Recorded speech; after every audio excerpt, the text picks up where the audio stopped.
We go. Yeah, we'll get going here and see if anybody jumps on.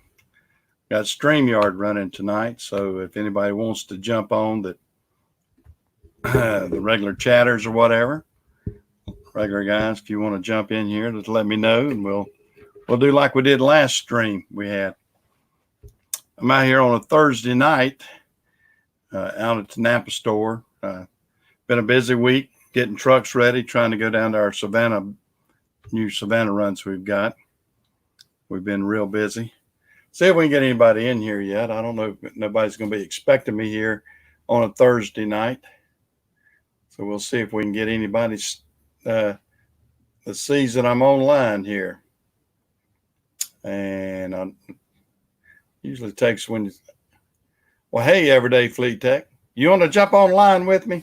If you do, I'll put you on here. I had Heavy Wrench in here the other day and Junkie. If you got time to get online with me, if you do, let me get your email. I always like getting you on here. You got a lot to say too, usually. If you got your email, post me your email, and I'll throw you up in here, and we'll get things rocking and rolling here tonight. Uh-oh, you're still at work. Oh, okay. That hurts when it's like that. That hurts when it's like that. I'm hoping I won't get a feedback like I did the other day. Hey, Pat Clark. Yeah, I think it was too. It got a lot of people that jumped on, and a lot of people saw it live. A lot of people have jumped on since then and watched it, and so yeah, it was pretty good. I like seeing different perspectives of everybody. That's the reason I'm using that. Yeah, I told Junkie, I said, don't be potty mouth tonight. I kind of like to keep my channel clean, and he respected that. Justin respected that, and he did a good job. I think I bleeped one myself worse than he did. So he was real good about that. It's like everything else. When you're in somebody else's house, you got to respect their house, and that's what he did. And he was very, very cordial about that. I appreciate him doing that. I mean, I just like to have, it's just the way I try to do mine. I mean, to each his own. I'm going to turn this around just a little bit. He's a good guy. He's a good boy. He's working hard. And, I think, everybody respects everything like that. Well, how are you? Small engine. I had to truncate all that out. Small engines. Where are you from, Small Engines? That's the first time I've seen you on here. I always like to try to figure out where everybody's from. And Everyday's down there in Atlanta. Works. Hey, Shoestring, how are you? Oh, you just started your 10-hour break, did you? Oh, okay. Yeah. Have y'all been working as hard as we have? I mean, I would imagine it does. I'm FedEx. We're even, I know we were running out of capacity, and they were having FedEx Freight pull some of our freight this week because we were running out of capacity and everything. We FedEx Ground is popping right now. I mean, it's moving. Central Texas, right by Fort Hood. I know where you're talking about. My brother was stationed out there in Fort Hood one time. Hey, Jim, how are you this evening? Yeah, I'm glad to see everybody. I can't trying to keep up with the count and everything. Using StreamYard's a little bit different than the YouTube part, but I like it. I really like this StreamYard. You're able to bring people in and get some different vantage points and get different ideas that way too. I really like StreamYard. It seems to be a very good app to go with YouTube. And YouTube has gotten to where when you do your live broadcast, then they kind of hold it and review every single word. I don't know. They go through all kind of analytics with it before they'll actually post it. And when you do that, if it's topical, you lose your audience somewhat. I mean, mine's not huge, not in comparison to some people. I know some people's got the big channels that they've had that issue, and they've complained about it too. But you know, I don't pay YouTube anything, so I can't really complain about that. So until they start charging me, I won't complain. And that's the way to look at it. It is a good medium, and we're constructing it. A lot of people are constructing it to fit their needs and everything, or their niche, you might say. And I like it for that reason, because on this, in my situation, we got a lot of tool mechanics, people that like tools, trucks, anything like that. That's what basically that I guess my niche market would be that. And I like that. I mean, because I've got a Napa store, I got a Napa auto parts store, and I have a trucking business with FedEx Ground. As you see on there, it's got FedEx Ground, and so it gives me a variety of things to talk about. And we try to be topical. We try to be functional if you need something answered or whatever. I mean, I really like the other day, I was real tickled with that broadcast. Heavy Wrench is a very knowledgeable young man that can tell you a lot about farm equipment and construction equipment and different things like that. And he's had some good videos up like that. And just to be able to capture all this knowledge in one location like this in YouTube, and if we categorize it out, if we put it out there where people can see it and we can talk about these different subjects, I think it's very informative for people. I mean, people can jump in there and say, well, I really like that. And so if you've got a niche, I mean, I always tell people, hey, jump out here and join the rest of us and start you a broadcast channel, and it'll surprise you. If you've got something that you like to say what you want to, talk about what what you're knowledgeable in, and people will be interested in it, because you would be surprised of how many other people are doing this a similar, or starting out or finishing up, or whatever in their career of something similar. I mean, I watch a lot of farming channels. I watch a lot of construction channels. I like to watch heavy duty construction. I told one of my friends that I kind of chat with. Yeah, well, that right there, that's what we're talking about. Now, do you have a small engine? Do you have a channel also? I'd have to write it down if you do. And if you do have one, type it in there, because I'd love to help other people promote their channels and everything. I mean, that's like Everyday Fleet Tech has a channel.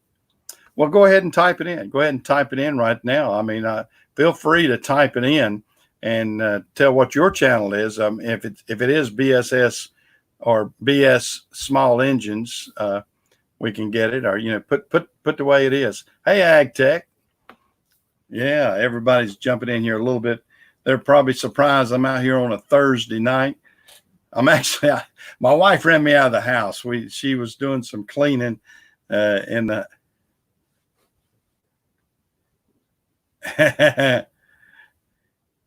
Oh, good gracious! You got a lot of swearing and angry.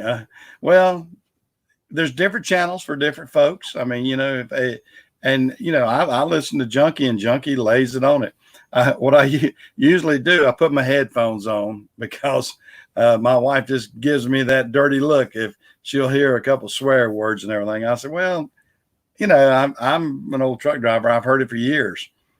I don't use it as much in my everyday talk, and I want to have a channel that my grandchildren can listen to, and so that's my choice, is to keep it clean.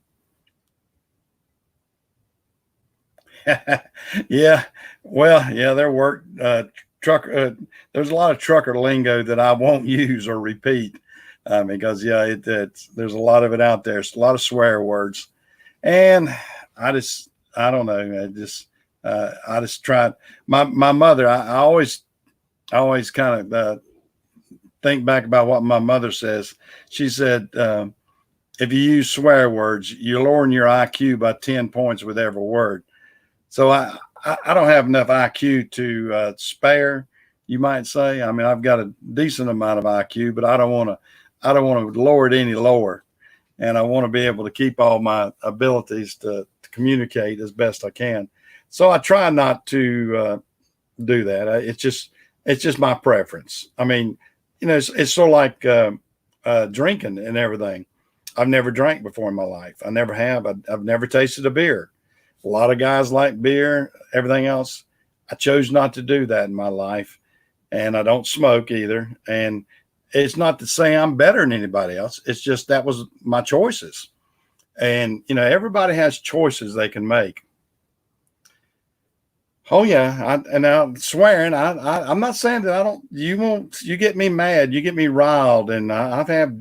There's drivers probably hearing. If any of my drivers were logged in right now, they would probably said, "Well, I've heard a few of his swear words before." Yeah, they have. I've laid it to some of my drivers before. If things were totally idiotic, when things were way beyond normal, yeah, I'll let them go. I try to curb it. I try to curb it down as best I can because everybody's got feelings. Even if somebody makes a mistake working for you, they have feelings. I have never tasted a beer in my life. I'll be 69 years old next month, and June 28th will be my 69th birthday, and I've never tasted a beer in my life. And I'll tell you the short story. I've told some of them. My father-in-law, my grandfather was an alcoholic. My granddad, my mother's dad, was an alcoholic, and he sort of became that after he lost everything he had in a house fire back when people didn't have insurance as much. This is back in the 30s, I think, 30s or 40s, probably 30s, and he lost practically everything he had in a house fire, and a couple of his buddies got him to, so come on, Oscar, just let's go get a beer and let's drink your troubles away type thing. And he picked up the habit, and he got to be an alcoholic and got to be pretty bad. And I saw when I was a young boy, probably about 4 or 5 years old, we had gone to my granddad's for Christmas, and he was so drunk that he basically ruined Christmas. And I wasn't cognizant of it as bad because I'm out a kid. I'm running around playing with my cousins. But my mother and dad, they were really upset with my granddad. And we left early. I knew we had left early that night. And when I came back, my mother, she was sitting in the living room and just crying something profusely, And I knew what it was about then. And she kind of told me. And she said, something about her daddy. Hey, Mark, how are you? And she said something about her dad, and I sat up on her lap, and I told her, I said, Mom, I will never drink. And she said, I said, I will never drink, never touch a drop of anything, And I don't know exactly what I said as a kid, but I remember telling her I would never drink, I would never be a drunk, and it stuck with me. It really stuck with me. And when I was in high school, when I was tempted, I didn't do it. I was a curb hop at one of the local restaurants. I would smell it every night. I kind of liked the smell of it. I mean, some people didn't like parts of it. I mean, I had to sweep up around it and everything. Some of it kind of smelled good. I mean, I got used to the smell, but I never tasted it. Never was tempted to taste it. And another reason was, here, I guess this is a kid talking here. I always wanted to be the designated driver because we had some good, nice machines back in the 60s. I mean, I got to drive GTOs. I got to drive Chevelles. I got to drive all kind of nice cars that my buddies knew that I wouldn't drink, so they'd let me drive. we'd go out and we'd go to Purple Penguin, which was a nightclub, or we'd go to the Cellar, or wherever. They'd be out there and they'd be drinking and everything else, and they say, "You drink, you drive, Mike. We won't get caught." They could drink all they wanted to, so I was the designated driver all those times. I mean, I ran with the crowds that drank. Don't get me wrong there. I'm not saying that I'm better than anybody else, but I guess I took it up as an opportunity. I say, "Hey, man, I love it." I mean, because I had a '62 Volkswagen to drive, so I didn't have much of a vehicle to drive around and catch the girls. So any opportunity that I had to be able to drive one of the fancy cars, hey, I'd do it. So that's what I was in. Mark, would you like to get on? I'm inviting anybody that wants to jump on, or Ag Tech, would you like to get on? I'm on StreamYard, so I'll be glad to, like I did on the last broadcast, invite some of you other guys in, let you discuss what's going on in your life. If anybody wants to, tell me, and I'll get your email. We'll put you up here on StreamYard and kind of join the conversation. So, most of the guys out here that join in here, they like it. I bet it's cold up in Canada and in Ag Tech. Now, you're in Canada, if I remember right. Hey, Ralph, how are you doing? How are you doing out in California? It's still daylight out your way, isn't it? Well, that's the way I am too. I'm a cheapskate. So I don't do a lot of those other things. Yeah. So you're doing pretty good, are you, Ralph? Well, good. Now, for those of you that don't know, Ralph is one of our regular contributors, along with Everyday Fleet Tech. Both of those gentlemen caught the COVID-19, and they've got a little story within themselves on that. And both have recovered from it. And we have one other gentleman too. I haven't seen him on here lately. I hope he's doing okay. That also had the coronavirus, and it's taken its toll. A lot of people have been able to get better from it. I was a little bit worried about Ralph with he had some other conditions and everything. He's an amputee. I think I'm right on it, Ralph. And then he, that kind of stuff.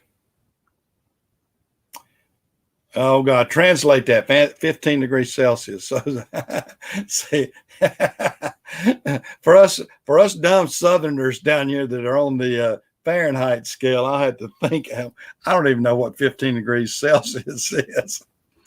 It was cool down here though today. It was cool down here. We had, I'll tell it to you in Fahrenheit down here. We were about, I want to say the high wasn't.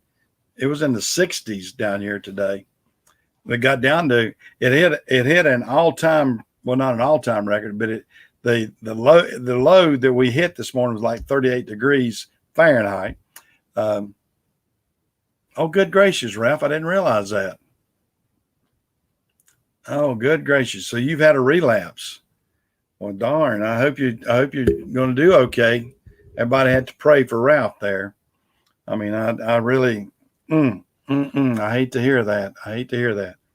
Because Ralph does have some conditions with being an amputee and everything. And I know it can, when you got other high blood pressure and a few other things, those can mount up against that with that COVID. To get over that, I know that you got released or back home, I think. Gosh, I hate to hear that, Ralph. I really do. We've had a couple of instances in this area that I knew of, but I haven't had a lot. North Carolina has been different with this. It's been our state is locked down a little bit more than it should be, but that's a political thing. Okay, that's 59 degrees Fahrenheit. Okay, so that's what you got up to. How cold did it get this morning, Ag Tech? It got down to 38, I think, down here, which you'll have to convert that. Us, all of us that are not on the metric, we don't know how to convert good. I can tell you that. I can't do millimeters and or anything. I mean, we're inches and feet and acres and yards and miles instead of kilometers. And I know when we were going to school back in the 60s, and they kept saying, well, we're going to convert. We're going to convert. We're going to be on the same thing. And there was such a pushback, and then nobody wanted to convert. Never has. And I think it just died down. I don't think anybody has really pushed to have it converted. But we slowly get all that in. Yeah. Yeah, we slowly get inundated with metric. It's coming upon us way more than I thought it would. I mean, you look at most of your tools, and we've got so many imported vehicles and or reassembled here or whatever. A lot of things have converted over to metric anyway. You'll still see a lot of heavy equipment that's standard, but metric has taken over in the tool aspect a lot. Okay, that's a -2 Celsius, and see, that's what scares me about Celsius. It really sounds really, really cold all the time. I mean, and when you get when you say 15 degrees Celsius, I mean, we'd be shivering just to hear that. Yeah, I mean, that's what you'll see. I mean, all your Honda engines are going to be metric, and like I said, even a lot of our trucks, a lot of our big trucks are being metric too. I mean, because a lot of them are assembled in Mexico or Canada, and those darn Canadians, they're going to throw metric stuff on you, aren't you, AgTech? Oh, you use feet and inches all the time. Okay, so you don't use meters as much, huh? Yeah. I mean, it's whatever you learn. It's like a foreign language. It's whatever you learn. Uh, I know a little bit of German. I can go eins, zwei, drei, vier, fünf. That's counting. My dad was a German interpreter in World War II. He was in the 82nd Airborne and actually was an interpreter. And they sent him to school to learn German when he was in the Army, and he could speak pretty fluent German when he got back out, and he was pretty good. Of course, he did the easy way. He started dating some German girls. Oh, good gracious! Is that somebody? I don't know if that's somebody thinks I'm still open, which I'm not. Let me see right quick. Hello. Hello. Hello. Hello, Michael. Yes. How are you, sir? I'm doing fine. Who is this? This is Mr. Joe. I thought it might have been you. You didn't sign on. You saw that I was on, so you decided to call and get on to me. Yeah, I got to surprise you, especially since you're in the store, That's right. Since I'm in the store, yeah, you got my store number. Yeah, instead of him signing on, he called me. He's been my mystery caller every week.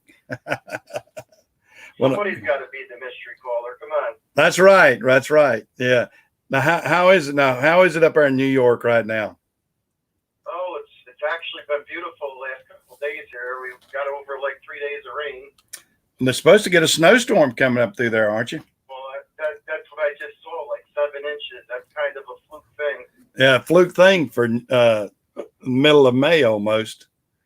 Yeah. I'm hoping that whatever happens and it turns the opposite way. Well, I hope so too. I hate to see anybody lose if you've got crops or anything that you put out and it starts budding and you lose it. I'd hate to see that.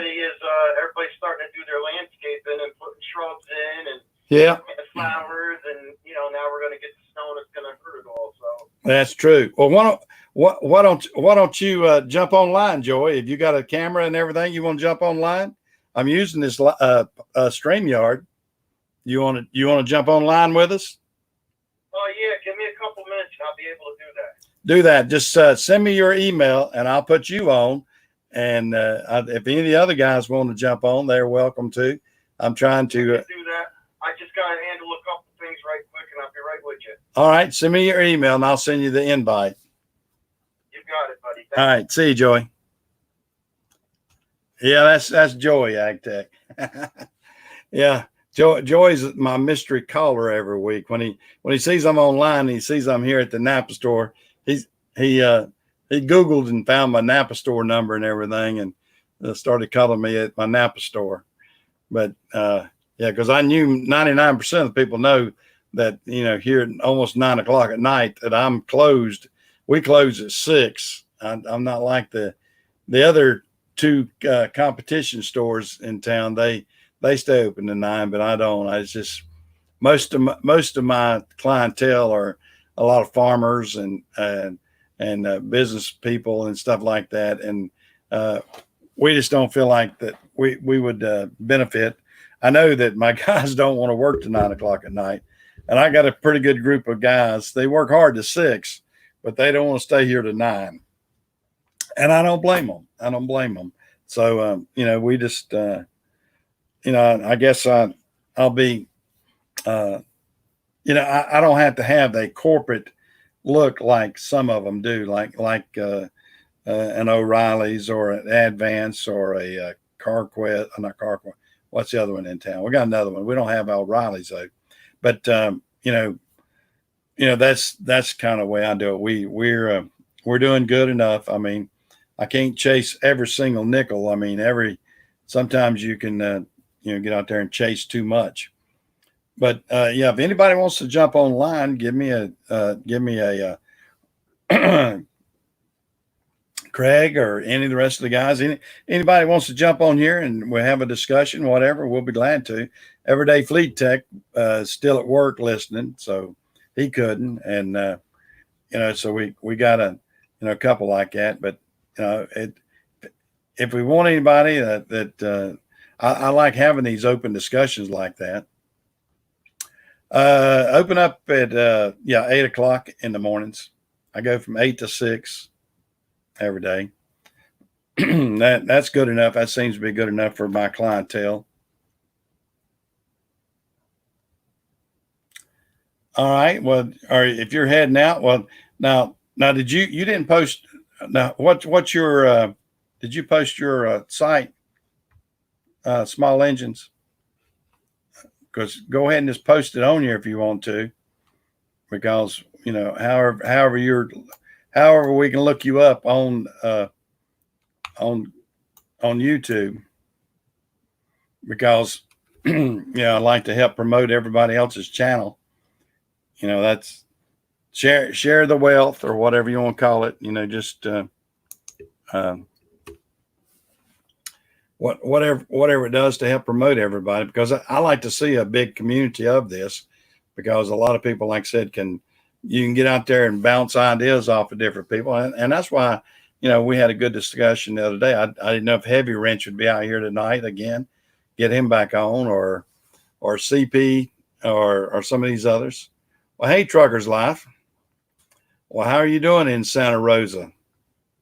You doing okay? Yeah.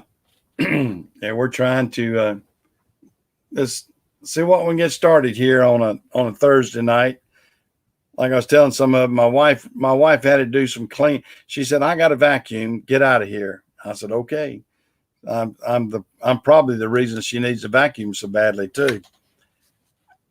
She was cleaning up around the den, and when she gets her mind made up to do that, I'm gonna leave her alone. A lady with a vacuum cleaner, you want to leave her alone. Hot and too windy. Oh yeah. So where you at, Truckers Life? Where y'all at over in Arizona? Somewhere out in Texas or Arizona?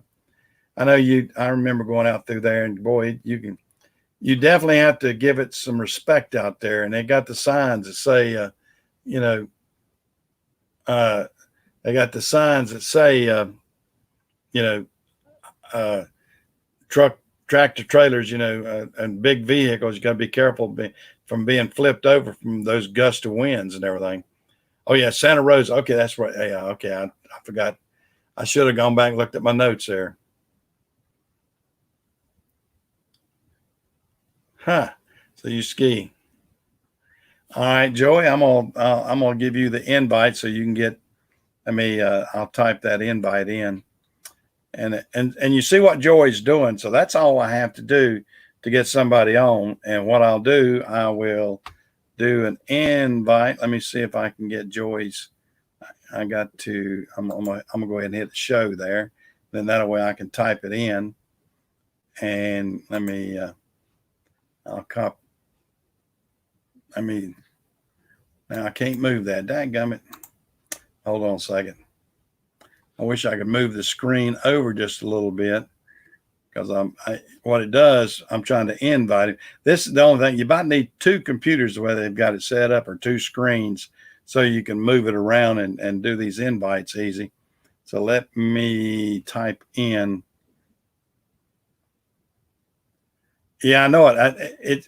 You would think you could do it. Okay, I'm trying to do and see, it won't let you do a copy and paste and that's the problem with that. Now, I might can do a copy and paste with this though. Let me see. Nope, it won't let me copy and paste that either. They've got it. That's the one aspect of it that they don't have it easy. I'm gonna have to manually type it in because I might have to get something to write it down actually, because once I try to, well, you would think it would. When you go over here to the when you go over to his name, and see, now I got it. Let me put it back up there. When you go over here to it, and then I hit it, do a right click on it, it won't give me the copy. It won't give me the option to copy it. And the only thing you can do, you can hide it or show it. Let me see if I can do a copy. Put user in timeout. No, I don't want to do that either.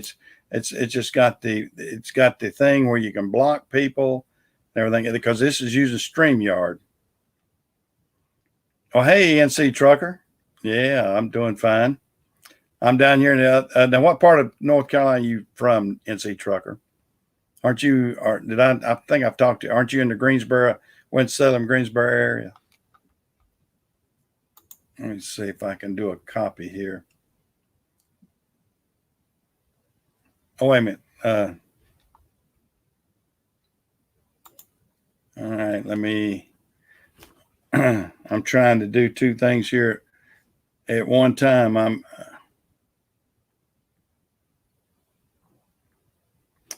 Yeah, it won't let me do that. I wish I could. When I go down below I'm trying to do that, Trucker's Life. Now, this is StreamYard I'm using, so it's different on this. When I go down below it, let me see if I go down below, so I can hit show there, or I can, and then I go down below it, it still won't,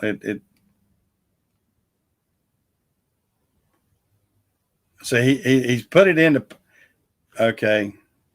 Yeah, on my end, it's not letting me do that. I wish it would.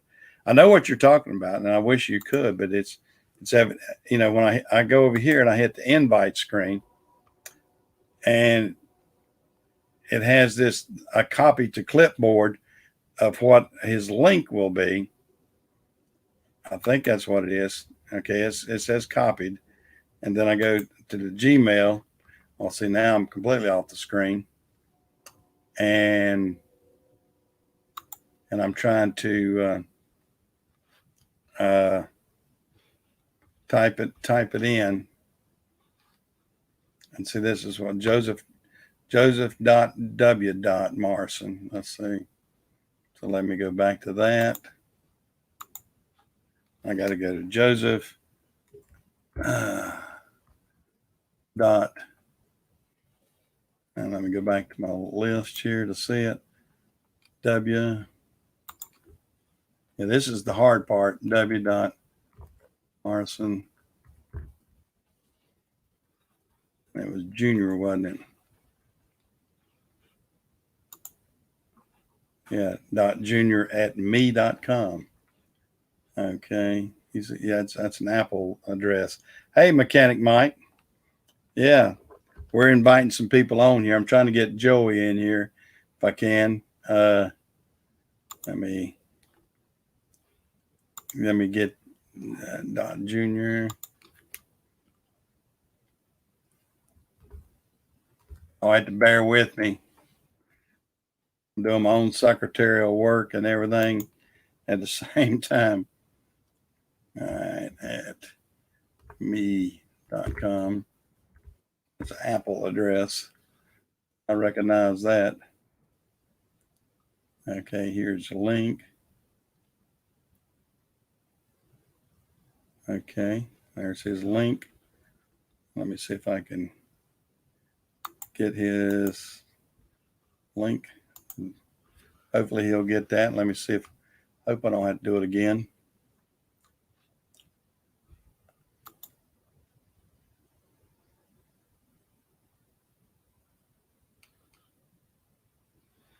Okay, let me go back. All right, I hope everybody's still there, and maybe Joey can jump in here. I don't know how long it'll be, and I can get him invited in. If anybody else wants on, just give me your email, and I'll be glad to get you in. And if you got a good enough camera, whether it's your phone or a laptop or whatever. I mean, if it's not good, I mean, we can tell you it's not good. But a lot of them would be surprised. You'd be surprised how good even a phone is, and you can get in. If you got when you join in, you may have sometimes you have to have headphones to join. I hope I don't need it tonight. I didn't on my laptop the other day, so I hope it's going to be the same here on my desktop. We will see if I can get Joey in here. And I think I got him. Let me do a twofer here so I can get us side by side. And I'm gonna add him. He's a little bit. Put a little more light on it, Joey, if you can. I'm in the car driving. I'm picking the wife up from work. Oh, okay. So you're a go-getter then. You took her to work and go and get her. Yeah. Yeah. There's Joey from up there. What part of New York now, Joey? I'm up near Albany. Okay. A little south of Albany. A little south of Walton. Albany. Oh, Albany. Hey, you can tell I'm a Southern boy. I mistook that altogether. Yeah. You got I got my Blue Parrot headset on, my truck driving headset, see? I see that. I see that you got that Blue Parrot headset on. And a lot of times that's a good way to do it. And you're able to hear pretty good. I'm fixing to get the new one soon. Are you? I actually got one the other day, and I got to remember the company that's got dual headset, and I like it with my heavy. I'm supposed to do a little bit of a review for it and everything. It's a real nice one. I was able to get it, and I like it because of my heavy equipment. I can put it over both ears. Do what now? Probably Plantronics. No, it wasn't a Plantronics. It's another one. It's a gosh, I can't even think the name of it. I said it's probably No, it wasn't Plantronics. No, I've had Plantronics before, but hey, down south, do you know anybody that might have Fender directionals for a 1956 Ford truck? Now give that to me again now. 1956 Ford truck, like big truck. A 1956. My boss is restoring a Ford. He's restoring a bus, and he needs the Fender directionals, new ones. Really? Okay. Well, no, that stuff's unheard of around here. Down south, I know you guys got stuff kicking around. Yeah, we got stuff that don't rust. Ours doesn't rust next year, like it does. There you go. There's a little more light on you. That's because the wife just got in the car, fellas. Oh, okay. Does that mean the wife's in there? The wife's in the show now. She's here. Okay. Well, how are you, Miss Morrison? I don't think she can hear you because I got my headset on. Oh, that's right. Well, tell Miss Morrison I said, hey, tell her we're seeing her down here. We'll hear her if she talks. Of course, now if she's like my wife, she won't say a darn word.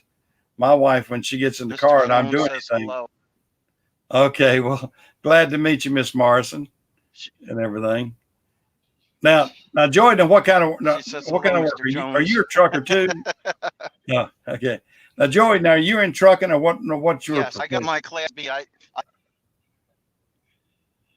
got my Class B. I'm on the fence about getting my Class A. Yeah, what's wrong with the Class A? Can You don't want to do that?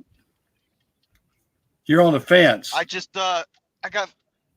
got 5 kids. It's hard to get to out to get driving, you know? Yeah. Well, now what are you doing? Like dump truck work or whatever? What kind of work are you doing, Joey? My main thing is buses. I drive school bus. Okay. I Okay, you're in a bad area or something right now, Joey. We can barely hear you audio. I got a couple bars right now. Can you hear me now? Stay out of those bars. Yeah. Yeah. Yeah, we can hear you. You had a sort of a you're fading in and out. I got my Class B license. Yeah.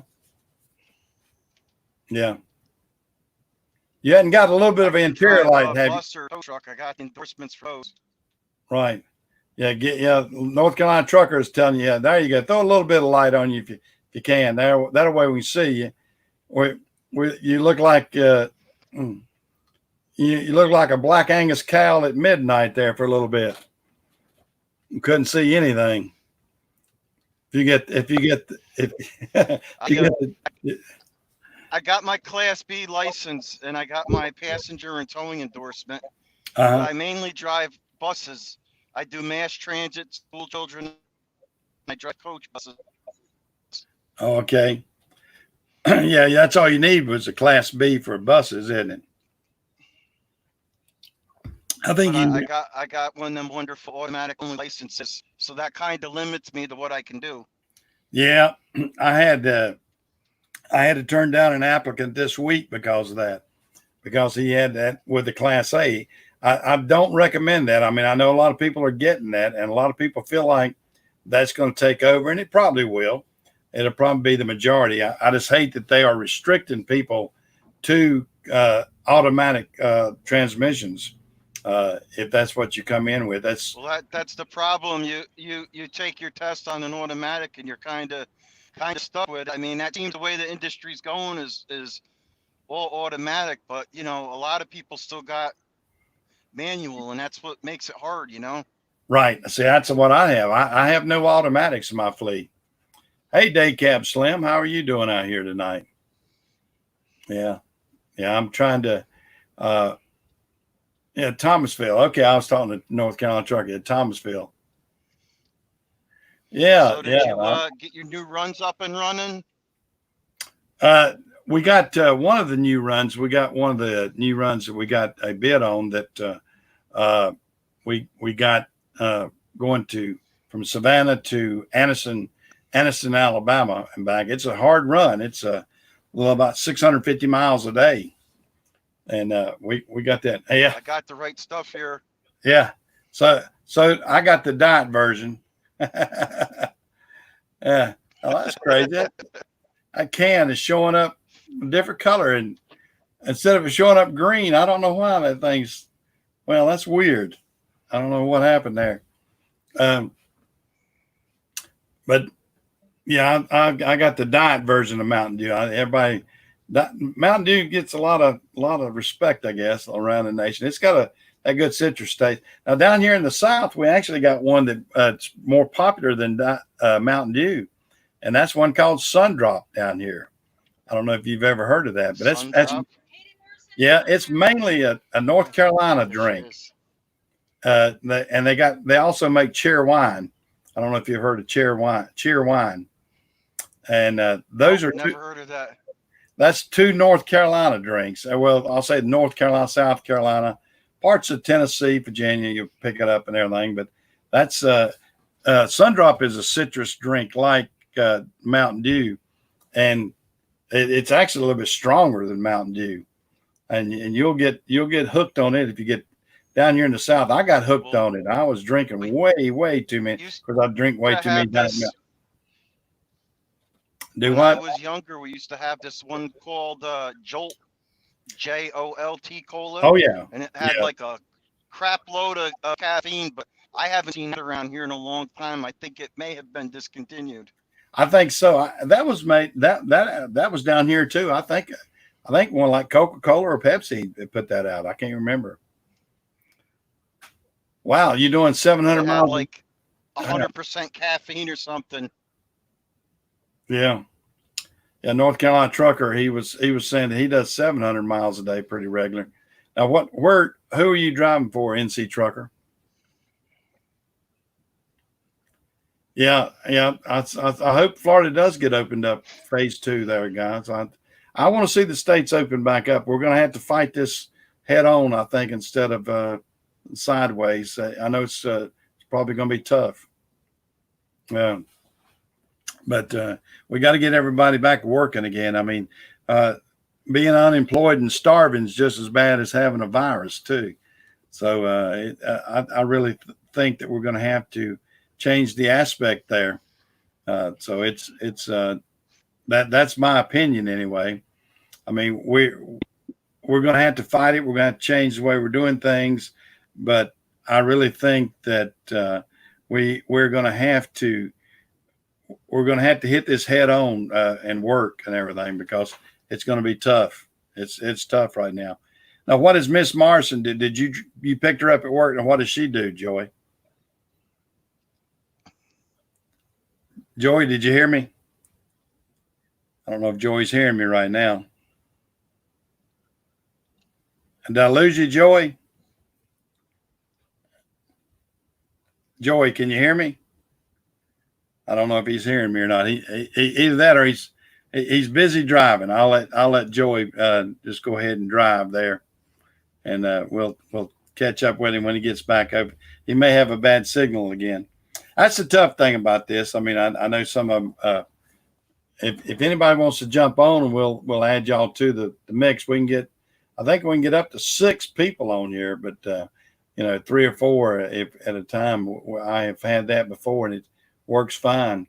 And I've been on some other chats with 4 and 5 people, and it worked pretty good if everybody kind of shares and everything. So if you're one of my regular guys and you want to jump on, you got a good signal of some description, just let me know. Joey, are you still there? I believe I'm losing Joey. Joey, are you still there? Well, I made the switch Joey back off until I see if I can get a better stream on him there.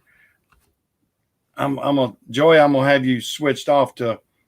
I'm not getting a response from you, so I'm gonna take you off screen. I still have you in the down below, but I don't have you on screen right now, where nobody's able to see. So I kind of want to try to get a good screen in there if I can.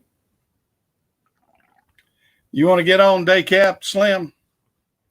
All right, send me your email, and I will send you an invite, and then we'll throw you on there. Are you at home or are you working right now, Daycap Slim? Just let me know, and we'll try to.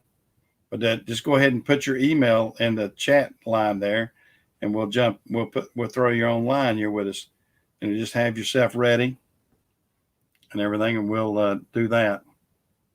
Joey, if I can hear you in here, I mean, I can still hear you if you get back. Well, yeah, throw your email up there, and I will send you an invite. I'll send you an invite, and I hope you ain't got a long one, because I can't get people. I'm not the world's best touch typist. I type fairly good. No, you can't do it that way. You have to. I mean, I'll give you my. If you want to keep it private, here's what I can do. If you want your email private, I will give you my email, and then I can do a cut and paste off of that. But I have to have. It won't let me do it there. I have to do that and send you an email link. So here's mine. And if you want to email me, I'm putting mine up here right now. There is my email right here. Let me put it up here. That's my email address right there. And if anybody wants to email me and jump online, then I'll do that. And that way you won't have to post it online if you're afraid of getting your email. You know, some people are.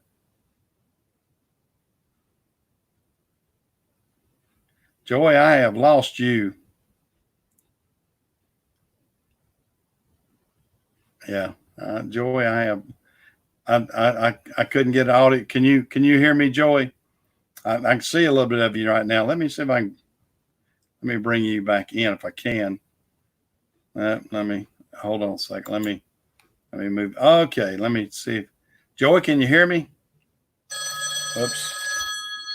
Now I got somebody else calling me right now. Hello?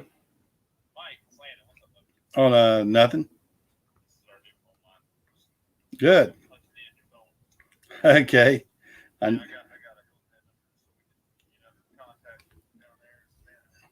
Oh, okay. Yeah. Yeah.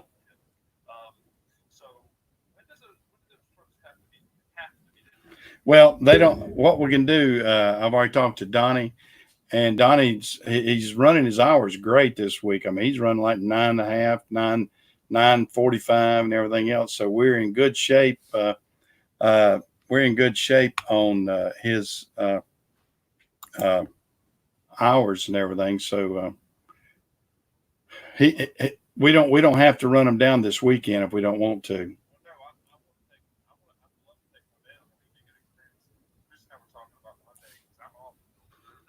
Oh, okay. You're off till Thursday.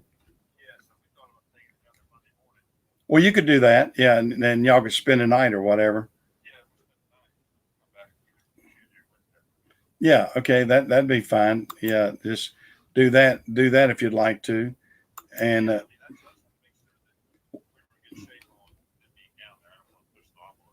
right. Yeah. Yeah. Oh yeah. Yeah. There's no time constraint on it at all. There's no time constraint at all because, yeah, I'm just trying to move them down. I mean, we've got enough equipment down there to handle what we need right now. So there are no constraints on that. So you got a what now? Oh, do you? Okay. Well, good. Yeah, that would be great if you could get that. Yeah. Yeah. And AM side too. Yeah, that's even better there to get the AM side.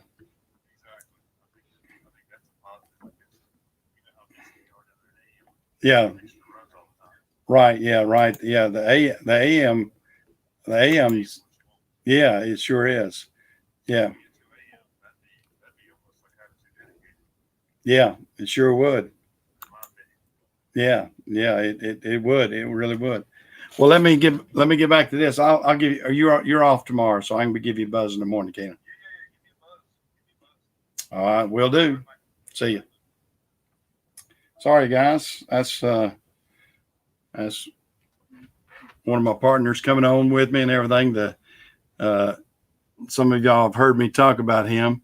That's Landon Walker. He's a gas man for the 24 car. If you're a NASCAR fan, Joy, can you hear me? Okay, I am not hearing you at all, Joey. Let me see. Let me change something on my settings here because I am not hearing you at all. I don't know if any of the rest of them are. I don't know what I've done to get you off. Let me check my settings. I'm trying to do too much here at one time. Okay, I should have you in there, but for some reason or other let me okay, I muted it, now unmuted it. Okay. I'm not picking up your microphone. I mean, I can see you, Joey. Can you okay. Can you hear me, Joey?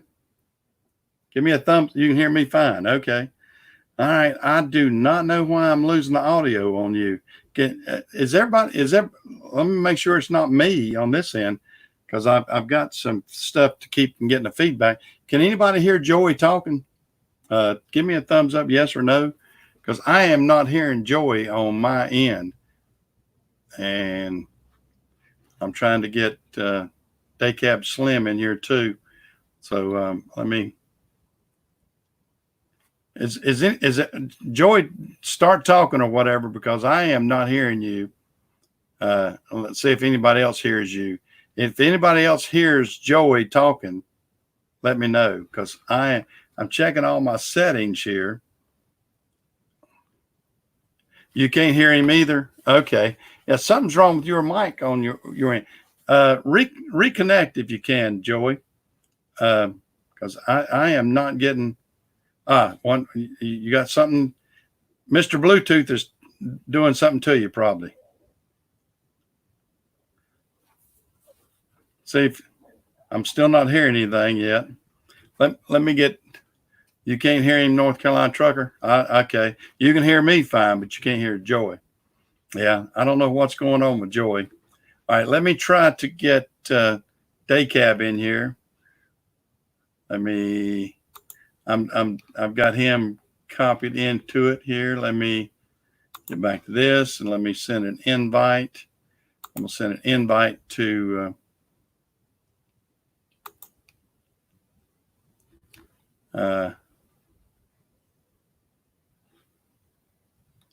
let me see if I can get this going right.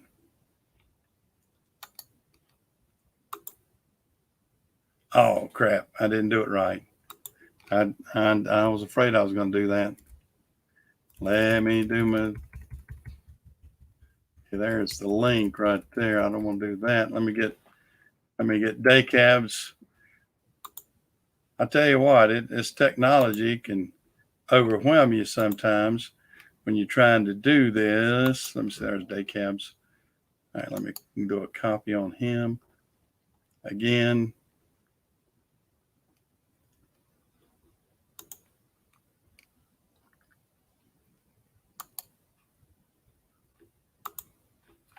All right, and let me go back to StreamYard. And I got that. All right, let me see. But bear with me, guys. I'm trying to do a lot here for me. All right, let me see if I can get that back. All right, now I'm gonna send this to Daycab. I think you'll have that in a second, Daycab, and I'll see and follow the link. Oops, I lost Joey, didn't I? I lost Joey. Joey's probably going to have to reconnect. Yeah, I'll have to see if Joey can reconnect. I may have to send him another invite. I don't know. See if Daycab can get on here.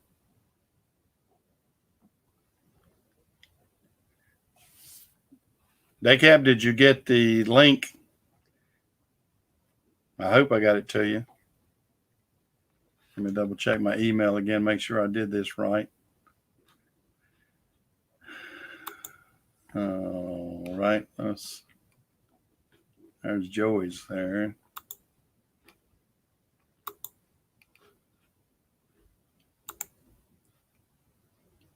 Let me see.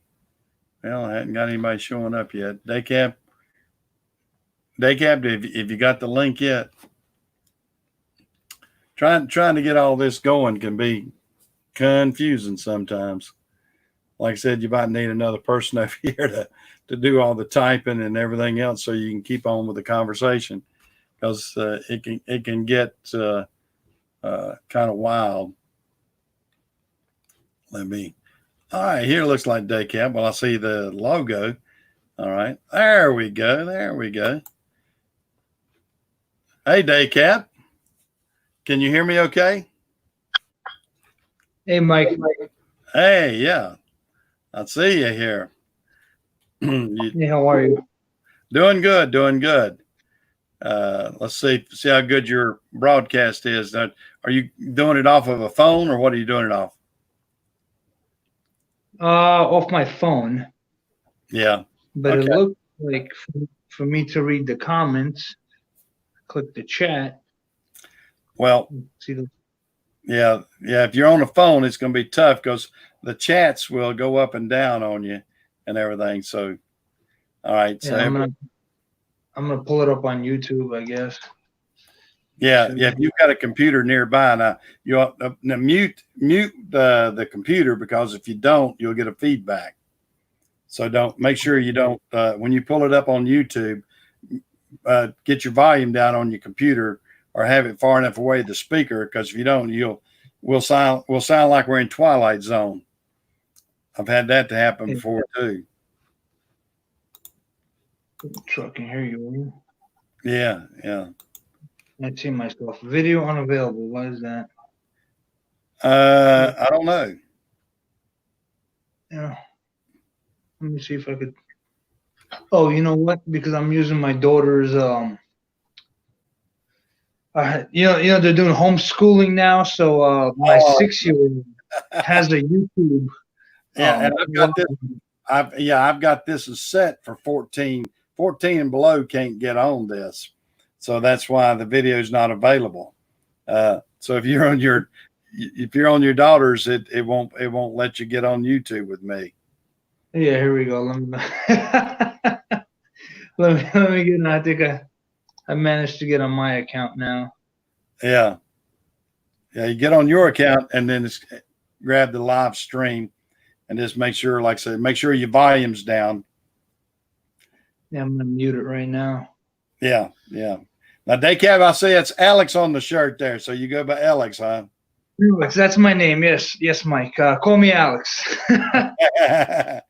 Hey, I just wanted to tell you, I appreciate everything you do for someone with your business sense, or someone like yourself with the experience. Maybe the term old head can be used. I'm an old trucker. Yeah, I've been doing this since 1967. So most of the guys I talked to weren't even thought of at that point in 1967. But I've enjoyed it. It's been a good livelihood for me for the past 50 years. I started in 1967 as a yard switcher.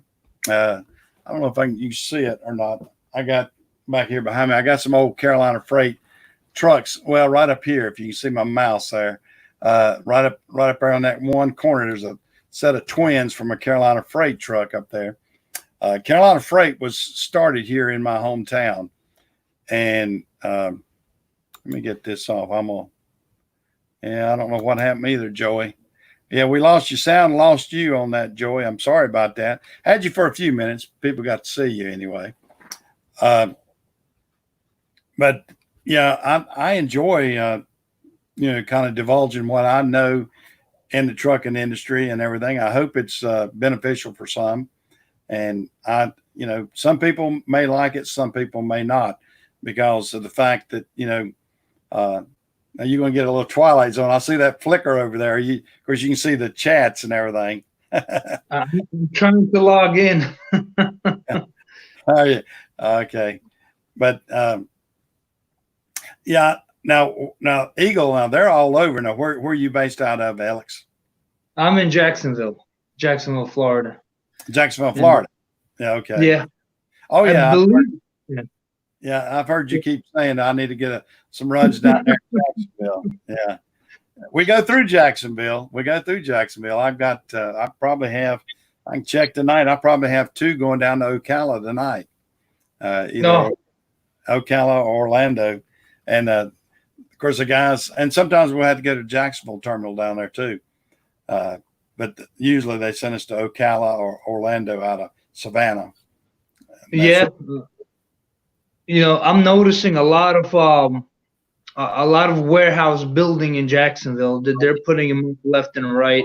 Yeah. I think Amazon just put up a 4th warehouse in Jacksonville. Amazon's putting them up. They're doing good with their warehouses, but they're not doing too good with their transportation. I'm hearing the cuts that they're making on their what they're paying and everything else.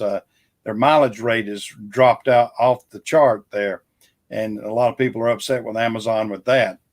I've got some friends that are contractors with Amazon. I used to be myself several years ago. Got tired of it. I wasn't too happy with. I wasn't too happy with the structure and everything and the way they were doing things. It's sort of helter skelter, and it was all about them and nothing about the driver.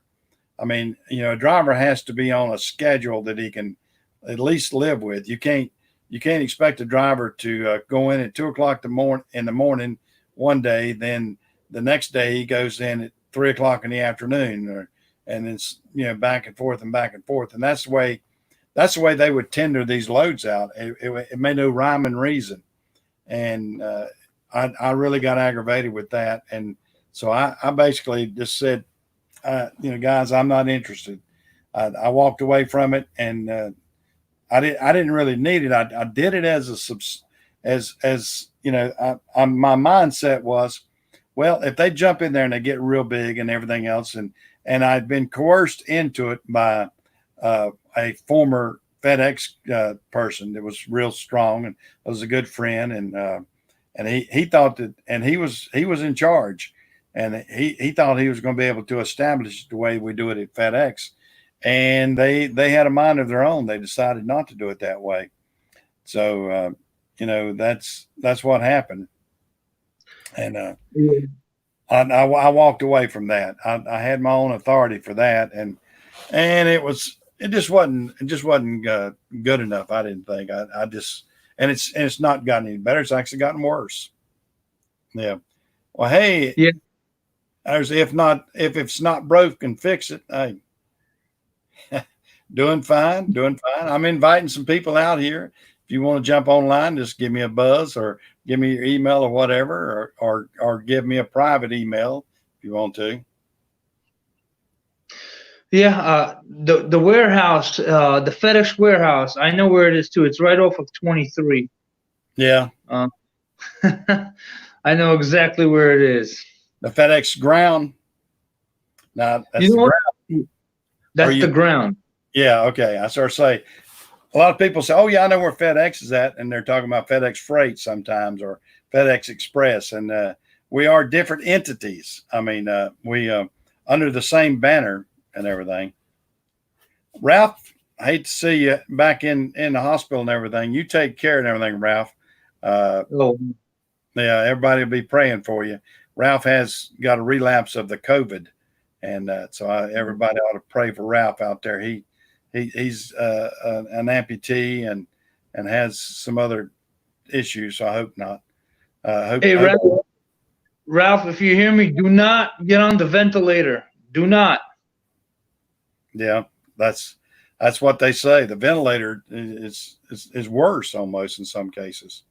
And yeah, but he's back in the hospital, so I hope he doesn't have to go on the ventilator. Yeah, I hope so, because based on the research I've been doing, and it's they're saying it's like 80% of the people who go on the ventilator are going to pass, won't make it. Yeah, I know it. It is a scary situation when they do that. I don't know what it is, but they're getting pretty bad. But I'm not a doctor, so I'm not going to give him any doctor's advice. North Carolina trucker, the FedEx ground in Charlotte is on Toddville Road. If you know where it is, it's over there in what they call Tank Town. Uh, it's pretty well. You get off exit 36, I believe it. 33.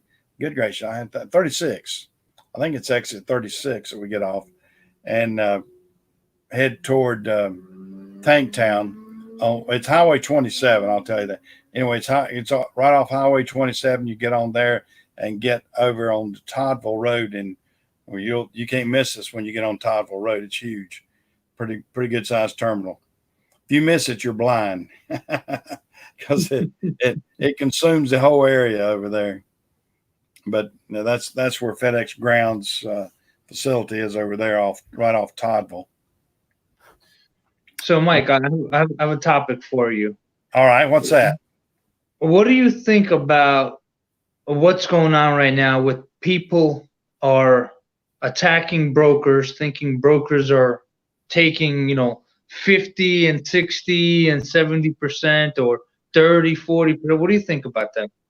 Well, I think what's happened is, everybody's trying to get it done as cheap as they can. And they've evidently, I don't know what made the spiral down other than the cost of fuel.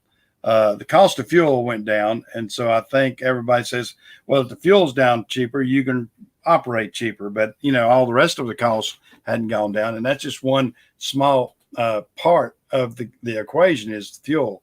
And, you got truck payments and everything else is consistently the same. But so some of them are probably getting taken advantage of. And it could be, it's the nature of the business. It's just like when oil starts dropping, everybody else is going to drop their prices too. Fortunately for us, we're not in that situation. We're not bound by those kind of rates, and FedEx kind of holds their own. UPS holds their own, and we're not out there doing a piecemeal market like a lot of them are. We're in more consistent markets with shippers that we've always had, and as it stands right now, they're not cutting us back, and I really don't think they will. I hope the market doesn't start toppling down and we get a deflation of the price structure and everything, because once that happens, it's going to spiral into other avenues of other parts of work and everything. I mean, just like you're a fuel distribution person. I mean, what I'm talking about with the fuel. I mean, your fuel prices have probably dropped. Of course, they're probably stabilized a little bit now because I see where it's going back up just a little bit. Have y'all kind of stabilized in the past few weeks, or are you still dropping? It's when it comes to the fuel, I'm not 100% of fuel prices. I can tell you based on, I guess the loads we're doing, and it has picked up a little bit, just a little bit. The fuel industry, they say, is I haven't been doing this too long, so I can't speak too much about it. But Right. What I've gathered was the higher the fuel prices, the more demand there is, the more money the fuel haulers make. Yeah. So well, and that's typical of that type business too. I mean, right now you're looking at the demand is not there what it was because I don't know what the percentage of freight has fallen off, and it's only fallen off in certain areas too. I mean, your critical freight is still moving fast and moving hard. I mean, we're shipping. I'm losing you here, Mike. Are you? It's freezing up. Is it on? Okay, I still see you. Okay. Hold on, I'm losing you. Okay. Well, I'll keep talking, but I see your signal may be froze. I see you pretty good on this end. It must be. What are you using on the stream side on the other end? Are you losing me on the phone too? Can you hear me, Mike? Yeah, I hear you. Yeah, I hear you fine. It must. Was I talking too fast? Yeah, my signal's good up here. My signal's good. Too fast. Yeah.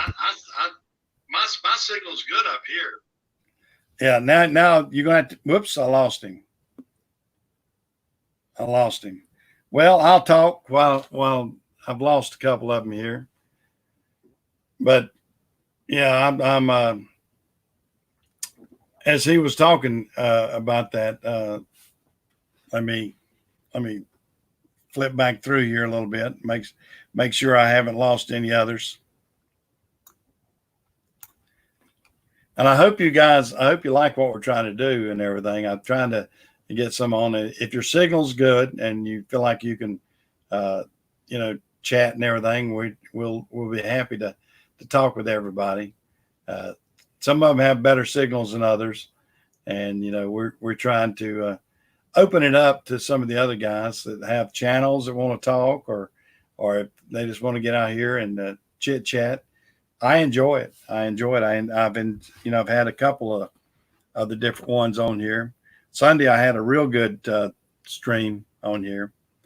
We had, okay, here comes Daycap back. Let me add him back in here. Stream on here. We had, okay, here comes Daycap back. Let me add him back in here. Stream on here. We had, you got to mute. Here comes Daycap back. Let me see what I'm adding back in here. I'm muting your mic on this end. I've muted your mic so it wouldn't feed back. Have you got it muted on? Okay, let me open you. Okay, did you mute it? Yeah, I'm good. Okay, you're good now. All right. Now, can you hear? What was that? Can you hear me? I hear you just fine. 5.5. All right. So you're on your computer now, are you? Yeah. All right. I figured you must have been on the computer this time. And yeah, you got to watch. You have to kind of play around with these things. It's pretty amazing what you can do now with this. I mean, this StreamYard is, I think, it's a fantastic technology to be able to do that, and to be able to. I mean, I can move stuff all around. Let me see. I can make you small. I can do it that way. I can do it this way. I can do it this. Mike, the producer. That's right. I can do that. I go back just to me. If I want to do that, there are split. Here we are small. I look like I got control of something there, don't I? There you go. Maybe Hollywood can hire you after this. I doubt that. I don't need one more career. I can tell you that. At my age, my career days are over. My wife tells me, "Don't you even think about buying another business." She cringed when I bought the Napa store, and she still throws it up to me. I will tell you, she calls it my Napa habit because. We're 3 years into it. We have invested a ton into it. And she keeps saying, "You're ruining our retirement." I said, "No, I'm growing with it. It's what I'm doing." I got a little story about Napa over here. So okay. Just a little quick thing. So I have a Toyota RAV4, and no matter how many times I would buy rotors and brakes from Advanced Auto Parts, from AutoZone, no matter what, it would always squeak. I got angry, or I got upset. I went to Napa. I bought rotors and brakes. Never squeaked again. There's a reason why. Quality. It is. You hit it the nail on the head. It's a little more expensive, maybe, but you will. I have several people that tell me, they say, "Well, Advance has got a lifetime guarantee on," and we have lifetime guarantees on a lot of our stuff too. Ours is a little bit higher, but we were given a tour of one of the reman shops that does reman for just about every major manufacturer. I won't say who it is, so I can't really divulge that. But anyway, they were going through there, and they were looking like I believe it was alternators we were looking at, and they had all these piles of alternators they were working at, and they had them tagged different colors and different things. And we said, "Oh, what's this particular color?" So, well, this is where we tag the Napa brand when it comes in. They said, "Well, what's this other color over here. And they said, well, that one doesn't require as much because it goes to your competition. So basically their reman, they were only, whereas we were saying rebuild everything in it, they were saying if the other parts of the alternator test okay, only put this part in, maybe, this part, not the armature, whatever is burnout or whatever's bad, if it's, part of the stat or whatever in there, just replace what's there. And Napa had a different quality. And because we decide, they decided years ago, and I'm glad they do, they want the customer only maybe come back once if you have to or something. But for every time we have to, warranty something, we lose money, they lose money, and the customer's upset because the customer he didn't get his labor warranty because most of the guys are backyard mechanics, and they're not going to guarantee you putting those brakes on again. And they'll give you another set of brakes, but they're not going to guarantee the labor that's involved. And the labor involved sometimes can be more, especially if you job it out, can be more involved than the cost of the part. So that's kind of the way we have to do it. And I'm proud to be a Napa owner. I stand behind it. And just like you, I was a Napa customer before I was a Napa owner. I mean, I've been buying Napa auto parts for 50 years, and I knew where the quality was on the parts, and I've been through some of the other things too with my competitions and everything. So, Mike, sorry, let me pause you real quick. I want to answer this question. How many deliveries you do a day? Depends on the distance that we go. We have a contract with Circle K. So we do most of the Circle K's here in Jacksonville, all the way down to pretty much the whole Florida. I go down as far as Gainesville. So if it's a Gainesville, I may have 2 Gainesville runs, that would be only 2 runs. But if I'm running just local in Jacksonville, it could be 4 deliveries a day, between 3 and 4 a day. And if it's going more mileage, like a 90-mile run to Gainesville, then it'll probably be around 2 deliveries per day. So yeah, sorry. Go ahead, Mike. Oh no, that's fine. Now this is exactly why I like this, because it gives everybody an opportunity to ask the different questions on different people. I love having the streams like this with multiple people because, everybody has a different story. Everybody has a different tale to tell. And I sometimes feel like when I'm out here by myself doing this, just me, I keep thinking to myself, how many times have I told this story to people? Am I going to sound like an Alzheimer patient? And am I going to keep repeating the same story over and over again? Hey, you earned it, man. You can repeat it as many times as you have to. You earned it, man. When someone could say, how many 50-something trucks you said you have? Yeah, I got about 50 trucks. Man, when you could say that, you could repeat that story to me every day. Well, like I tell a lot of people, you know how much the trucks take in fuel. So multiply that times the gallons times the amount of fuel cost.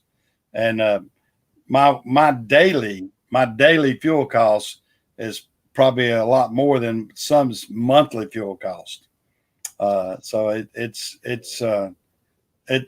something that you have to really adapt yourself to be able to absorb how much that we're actually spending out here, because we're spending a lot of money. I mean, I have people all the time, oh man, you're making the big bucks. And I go, you have to. I'm spending the big bucks. Now think about having to pay payroll for 50 drivers. And these drivers aren't cheap. And then we're in these times right now with all this PPP stuff and all this stuff for the government. And think about it. I mean, I'm paying, Congress was trying to get a relief off of this, some of this tax that we pay, have a little bit of relief. And people say, oh no, we don't need that. We don't need. Yes, we do. That would help stimulate guys like me, because if I didn't have to pay that additional payroll tax, you're talking about an additional probably $75 to $100 a week per driver that I could save, that I could take that and reinvest. So that would be a huge savings for me. I mean, my net, I can calculate it right quick. What would it be? It'd be, I'm great with a calculator and bad with my brain right now. But say if it's just $75 times 50, then I mean you're looking $37.50 a week just in payroll taxes that I could defer. And if I could defer that amount of tax over a 6-month period, I've saved a ton of money where I could turn around and reinvest. And that's what they want us to do. And that's what I would do. I mean, I would take that and I don't have a bass boat I need or anything, so I would definitely reinvest in more trucks, more drivers, and open up more of the economy. So that's what I like to do. I might even put something down in Jacksonville and get some taxi driver to help me. It keeps hinting around that I should need to get a bid down there, don't you? I've heard you say that a couple of times to me. Hey, who knows? Nothing's off the table, right? That's right. Nothing's off the table. Yeah. Now, how many years experience do you have, Alex? So I have just under 2 years. I came from, and one of the reasons I respect you so much because I came from a corporate background. Yeah. I've managed people before. I ran a Best Buy in New York City, one of the biggest ones in the country. I kept trying to make you a New Jersey guy. I kept listening to that accent. I said, that's got to be a Jersey accent or close to it. But you're probably, that must be a Bronx accent then. Brooklyn. Okay. I was close. But, I came from retail. My recent adventures or endeavor was my past life, for lack of a better term, I worked corporate in CPG, which is the food industry. Right. CPG, we were brokers for Publix. I worked for a company called Acosta Sales and Marketing. So what we did was we built promotions for brands like Kellogg's.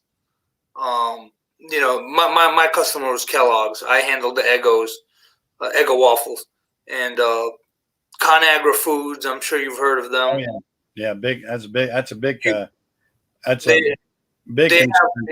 have over 20%. Their products actually is over 20% of the grocery department in the. Now, aren't they a co-op? Are they a co-op? Or are they are they solely owned by stockholders? You know what? I don't know. I never looked into it. Some of those are actually big co-ops. I forget which ones. I know a lot of them up there. I mean, if I had the millennial farmer on here, he could probably tell you. There's a lot of those that are co-ops that so many of them are in together. But ConAgra is big, along with there's a couple other big ones too. You're talking about like Kraft Heinz when they merged? No, that was a corporate merger there. Yeah, that was a corporate merger there, and so yeah, there's all sorts of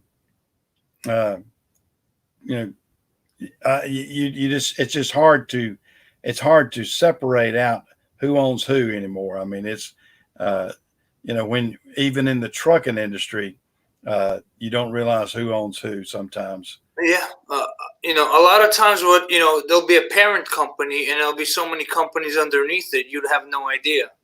Right. So that's 100% true. That's 100% true. Like, where's Eagle's corporate headquarters? North Carolina. Stony Point. I think it's called Stony Point, North Carolina. Yeah, that is about 30 minutes from me.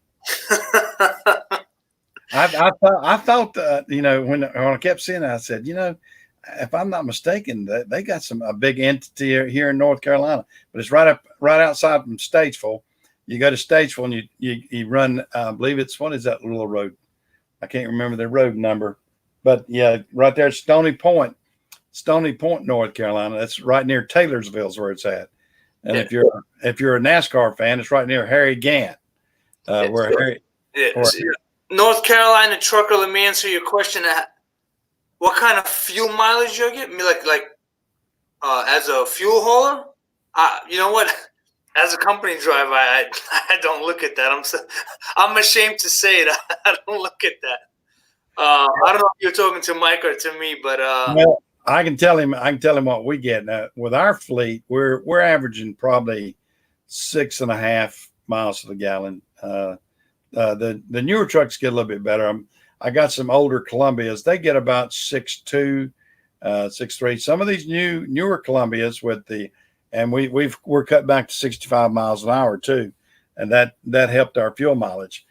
We're getting close to 7, but 6.5 to 7 is where we average. It depends on the run too. I mean, if you're running flat runs, I mean, my southern runs, which I like the best, get pretty good fuel mileage. Now my mountainous runs, I've got some that run from Charlotte up to Lexington, Virginia.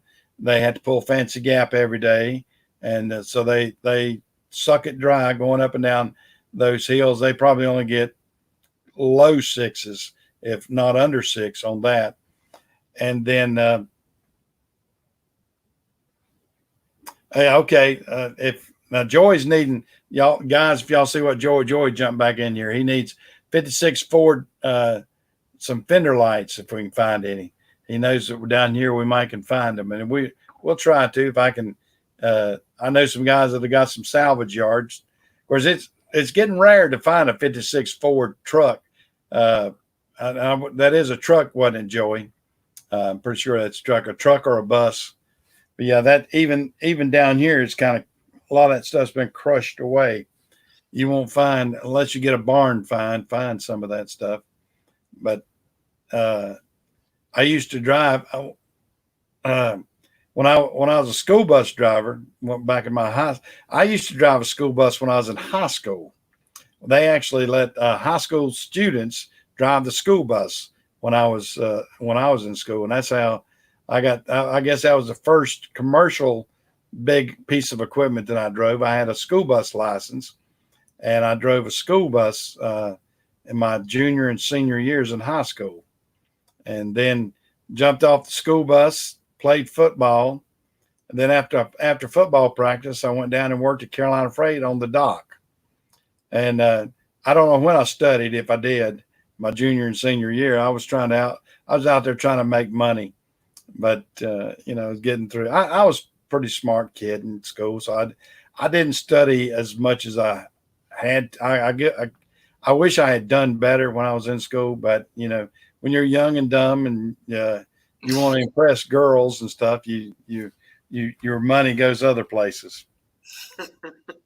Hey, you didn't finish that line, Mike, but it's okay. We understand. I jumped back. I finally got to making a little bit of money. But I always tell people, I said, I may not have been the smartest one in the class, but I married the smartest one. My wife was valedictorian of her class. So I was pretty smart in that respect. And when I was going to college, I actually went to college the next year.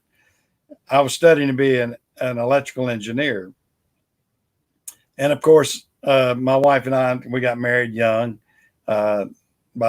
She was right out of high school, and we got married, and I was my first year in college and everything. And I tell people later, I said, well, I didn't make an electrical engineer, but later on, I made an electrical engineer. My son's an electrical engineer.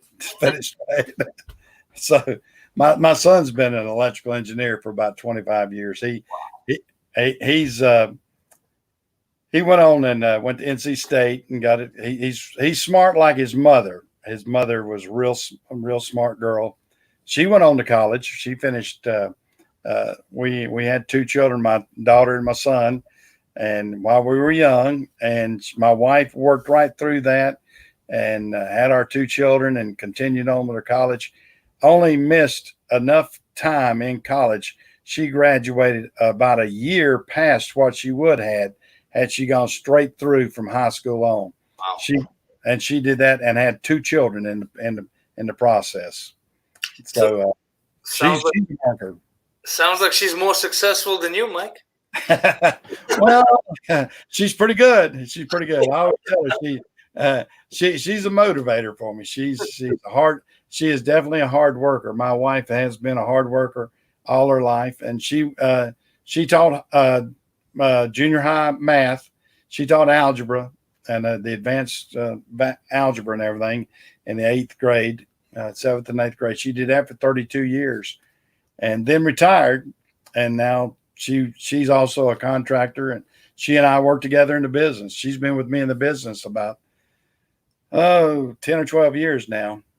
So we've continued on with the business and have grown the business, and actually grown it pretty big with her help. She does all the heavy lifting on the paperwork, which it's a lot, and so my wife is very, very good with that. I couldn't do without her. I can tell you that. She's if something happened to my wife, I believe I'd be retiring that next day, because she's really, really strong on that.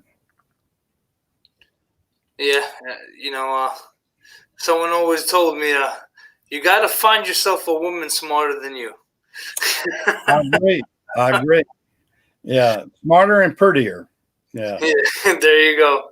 Smarter and better looking. I'm very proud of like I said, of my wife and what she's able to bring, what we as a group bring to the table and able to do for our businesses and everything. She fusses at me about some things. She's a little more conservative about doing things, and I've stretched us out a little bit more than she likes at times. Although she's happy with where it is now. Less maybe the Napa store. She's going to give me a couple more years on my Napa store, and it's sort of like, you better turn that around and make it really work good, because I bought a Napa store that was depleted. I mean, it had nothing. It was it was down to what I tell them, dust on the shelves is about all I bought. I bought the name, the franchise, and basically had to restock everything. And Napa's been real good to me, and they've really helped me come along, and we're doing way better than that boy was doing in the business. He had just given up.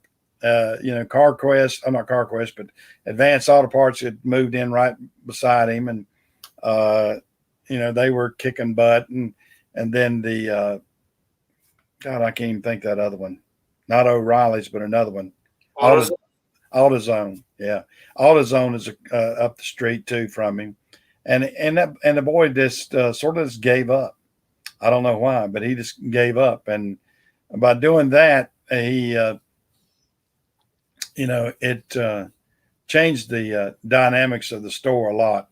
And he was always after me. I would, he never had anything in stock hardly, and it was always next day Napa for him. And knowing that he could have done way better, but he just didn't want to invest time, money, and effort into it.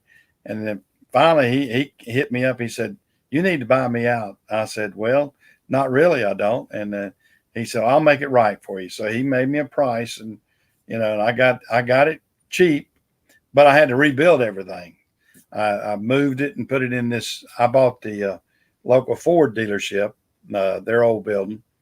I bought it, and I got 8 acres of land, and a big parking lot for, like, it was a Ford dealership, and then we remodeled the showroom and everything else, and made my Napa showroom out front, and just a lot of different things. So we got way more room now than he had. He was in a very small building. So that for the past 3 years has been a job trying to get this up and going good and working hard. So it's been a challenge. And my wife says, "Don't you dare put any more challenges out there like that." She wants me to slow down, but I don't slow down. I'm out here at 10 o'clock at night, enjoying life.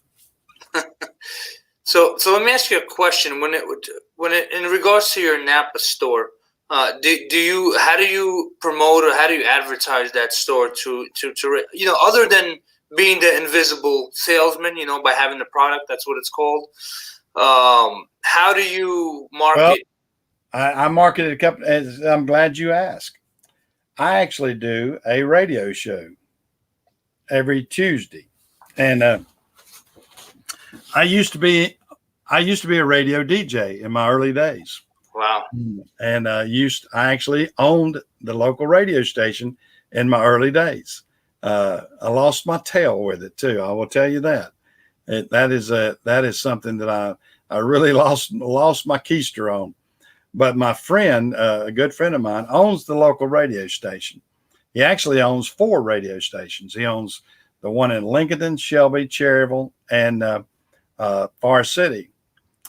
And he and I advertised with him anyway, and I was doing the advertising when I opened up the Napa store up here, and his station is right across the road from me.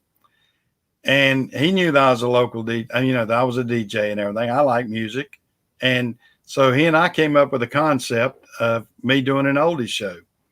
So I negotiated a deal with him on that. I do the show. I get some free advertisement. Of course, I still advertise with him off that, but I'm able to negotiate by doing the show, getting some advertisement plugged in there myself, and I do that, and some local paper and a few things like that, and then my YouTube channel, and I've got another channel that I'm going to be starting just for my Napa store.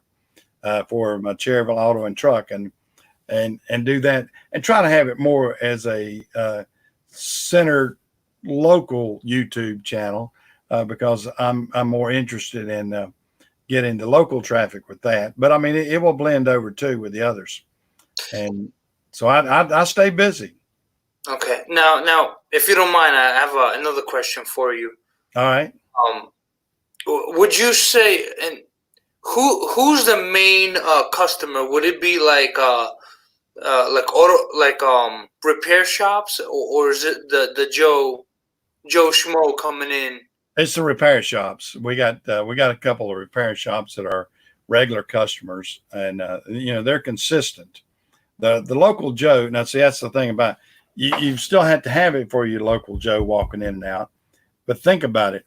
How many vehicles is he going to repair in a year's time? Not that many. Yeah. The shops are repairing every day. Yeah, because they're repairing for everybody else. I mean, that's their primary business. So yes, if we cater to the shops, then we're way better off. Now, I got municipalities. I got like the local city, and then some of the county works. Some of the construction people. Farmers are another big thing. I sell a lot of supplies to farmers because they got the heavy equipment, and I try to gear toward that. I mean, I'm up here in a rural area, so I don't have a lot of the walk-in traffic that a lot of stores would have, and I don't really. I mean, I have the merchandise for the local guy that comes in, and the cool thing about technology is today. They have every registration for about a 3-county area. So they know, and they guide me to what I should stock. Because in other words, they'll know that you've got X amount of customers with a Toyota Corolla that will fit this, and this. Oh, wow. Or you got so many customers in that area that has a F-150 Ford. And, they're not doing guesswork. The analytics that these businesses like Napa and all the rest of them do the same thing too, pretty much. They know what's in the area, and they work it, and they geo-grid stuff. If you know what I'm talking about with geo-grid, in other words, they can. This will harken back to the old Radio Shack ways. Radio Shack would always say, "Can I have your address or your email?" They wanted that so they could not only promote to you, but in today's terms, if we have your phone number and everything else, they can actually lay out a geo grid. So when your phone comes into that area through the towers, it's alerted them that somebody like that is in the area and I know people don't realize that tracking's going on, but they can target ads toward you. And, so that's what all these companies are doing. I mean, if you ever notice if you're on Facebook or any of these others, you click on, and I'll give you, for instance, today I saw a couch. I was looking at it, I said, man, that's kind of neat. And I clicked on this couch. That's it. And then I didn't buy it. I didn't do anything, but I kept flipping around through Facebook and YouTube. And every time I looked around, that ad for that particular couch was popping up in the ads and all these other things, because they had grid my interest.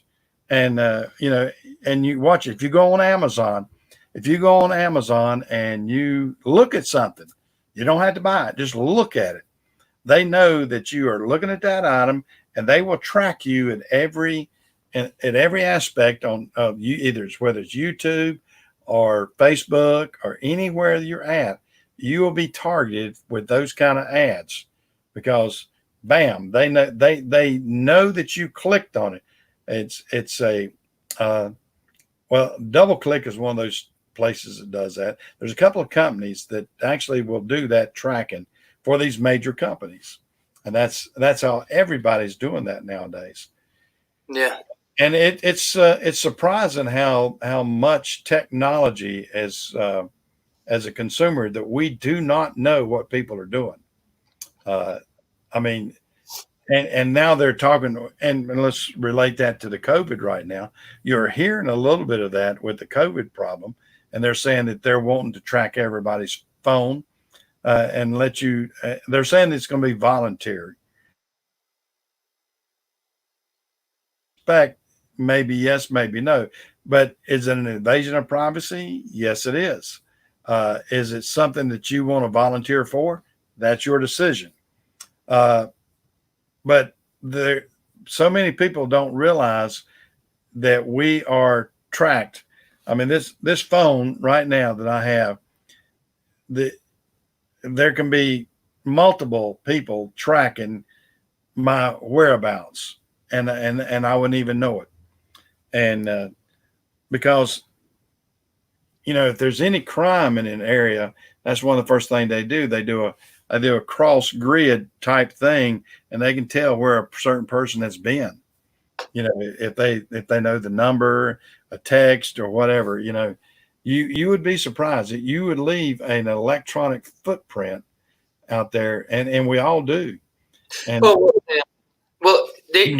sorry to interrupt you. Well, tell you honestly, when I worked in a Best Buy, we dealt with. I managed the cell phone department, and we would have, and this was before they had Best Buy Mobile. If you ever heard of them or not, I don't know if you go into Best Buy or not, but it was before even the mobile department. They sold satellite dishes, and then when it became a mobile department, we would have all kinds of presentations from the tower makers, and they would talk about the towers, and as you're driving, how your cell phone signal bounces off each tower. So they actually know which cell phone number is in what area at what time, because your cell phone your number bounced off that tower. Yeah, you didn't even have to use it. No, not at all. Because it's and this is I'm adapt to this too, because I told you a while ago my son was an electrical engineer. When my son graduated from college at NC State, we actually started an internet business. I had his smarts. He was able to build the servers. I found out that, and we kind of researched that.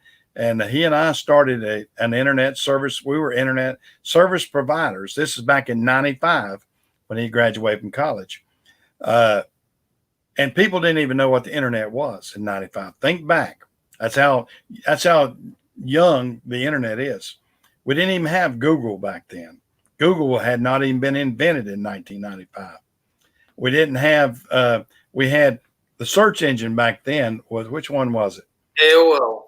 Well, no, they were a provider. They weren't a search engine. Was it Yahoo? Well, Yahoo was one of them. Yahoo was a service provider, but it was also a search engine. Yeah, Yahoo was a search engine, although they did not do it as good as Google. What happened, Google came in and did all the analytics really good, whereas the rest of them were compiling information. We actually And to this day, I still own some search engine.coms. We bought up a bunch back then and sold a few and a few other things. But this is where a lot of people don't realize that. Let me get my train of thought here. I'm getting so far back in my technology days, but I'm getting like I got a Joe Biden moment there. You had to excuse me. But as I was talking about, we were so young into the internet business back then. I would go out and try to sell the internet to my customers, and they go, "What's the internet?" They had no idea. They knew about AOL, which AOL was one of the early providers, but they weren't really they weren't the World Wide Web. They were a portal is what they were. And so they were a portal into that. And really you were stuck in their portal most of the time. Everything you would look at on AOL was AOL's stuff. And it was everything they had on their web pages. And then AOL finally opened it. I mean, AOL used to be just a portal out there, and that was all they were. And then they finally opened up the www part on AOL, and then you go out past them, but go through them as a provider. But we started as a local provider, and like I said, it was real eye-opening at how little people knew about it back then. And we stayed in it for I bought a franchise of that from a company in Charlotte, North Carolina called VNet. And Bob, I can't remember Bob's last name, but he told me when he sold me the franchise, he said, "I'll probably come knocking on your door and want to buy you out in 3 or 4 years." I said, "Well, I don't think so." He said, "Yeah." He said, "Watch it. It's going to explode." And he said, "And we will probably want to buy you back." I said, "Okay, that's fine." Well, it was almost 5 years. He came knocking because he got bought out. His company VNet got bought out by Concord Telephone, and Concord Telephone wanted to expand. So they came knocking on my door and they said, "We'd like to buy this part of the franchise back from you." And I told my wife, I said, "Well, I'm going to make them a price." And I told her what I was going to ask. And she said, "Oh gosh, that's way too much. So they'll never pay you that." I said, "If they don't pay me, so be it. I don't care."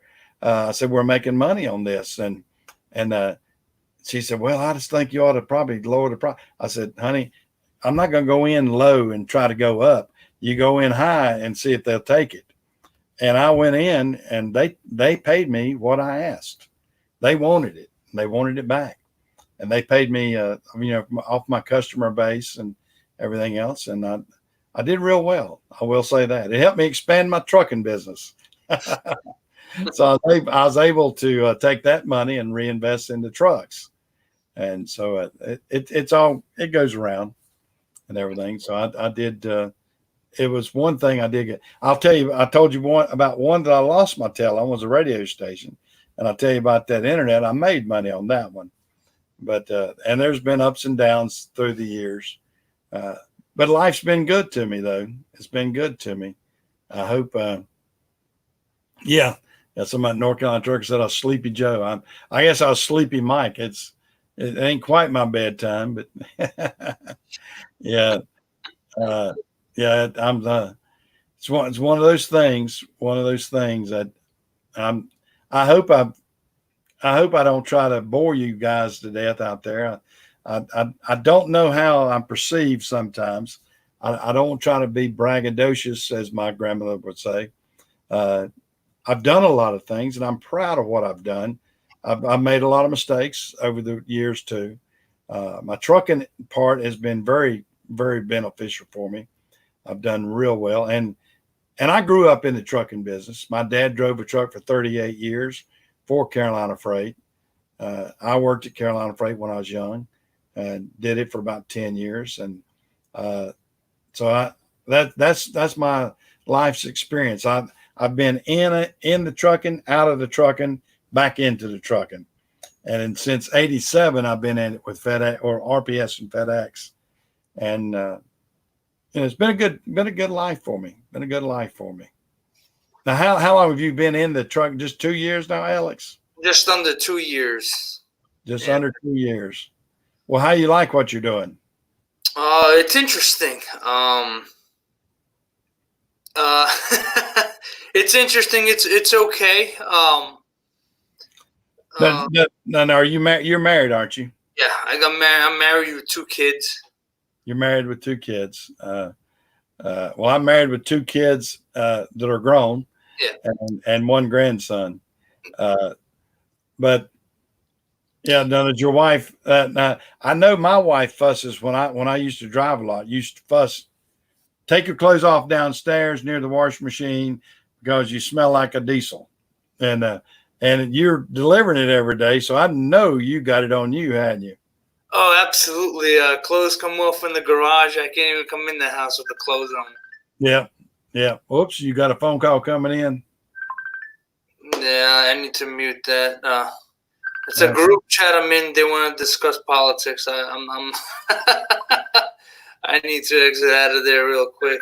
Yeah, just tell them Trump 2020, and that'll upset them. That's it. Well, no, well, you know what? They are Trump fans. It's just more of a lot of like the cover-ups and all that, all the COVID stuff, and that new movie Pandemic. Well, there's so much junk out there right now. People are spousing off and everything else. We need. I would love to see the country come together as one and fight this, as opposed to be so fractionalized like we are right now. I mean, we got people that have politicized this so bad, it's pathetic. You got people that are losing their jobs. I don't care if they're Democrat, Republican, or whatever. I don't want to see people lose their jobs out there. And we got they don't when they lay you off, they don't ask if you're a Republican or Democrat. They lay you off. So there's both sides that are getting laid off right now, and that's not a good thing. And we got to open this country back up. We're going to have to fight this virus, and I want to fight it full force. And I want to say, and I'm here I am of the age that's more susceptible to it than yours. You're in, I'm guessing, what are you, 34? Exactly. You hit it right on there. Wow. Hey. Wow. Hey, I'm good, aren't I? Wow. Exactly. But anyway, at my age, like I said, I'll be 69 next month. And I feel like I'm still very much into everything. I try to stay healthy, but I see that we need to fight this head on. I'm not scared of it. People say, "Well, what, Mike? You're almost 70 years old. Aren't you worried?" No, I'm not. I mean, when it's my time to go, it's my time to go. I don't worry about. You can't curl up and get yourself in a ball and hide somewhere. You're not helping things. I'm a fighter from day one. I feel like hitting things head on, whether it's a problem with my trucks, my job, my whatever, my businesses. You got to hit it head on. You can't sit back and go, oh gosh, what am I going to do? I'm going to be scared to do this. I'm scared to do that. If you're scared, you're really screwing up. And it's right back to, you've seen the old FDR saying there's nothing worse than fear itself, so we don't need to fear. And there's a lot of people that are doing that now. And my dad came up through the early depression back in the 20s. And I remember dad lived on a farm, and his father, did okay. I mean, they raised, they weren't rich to begin with.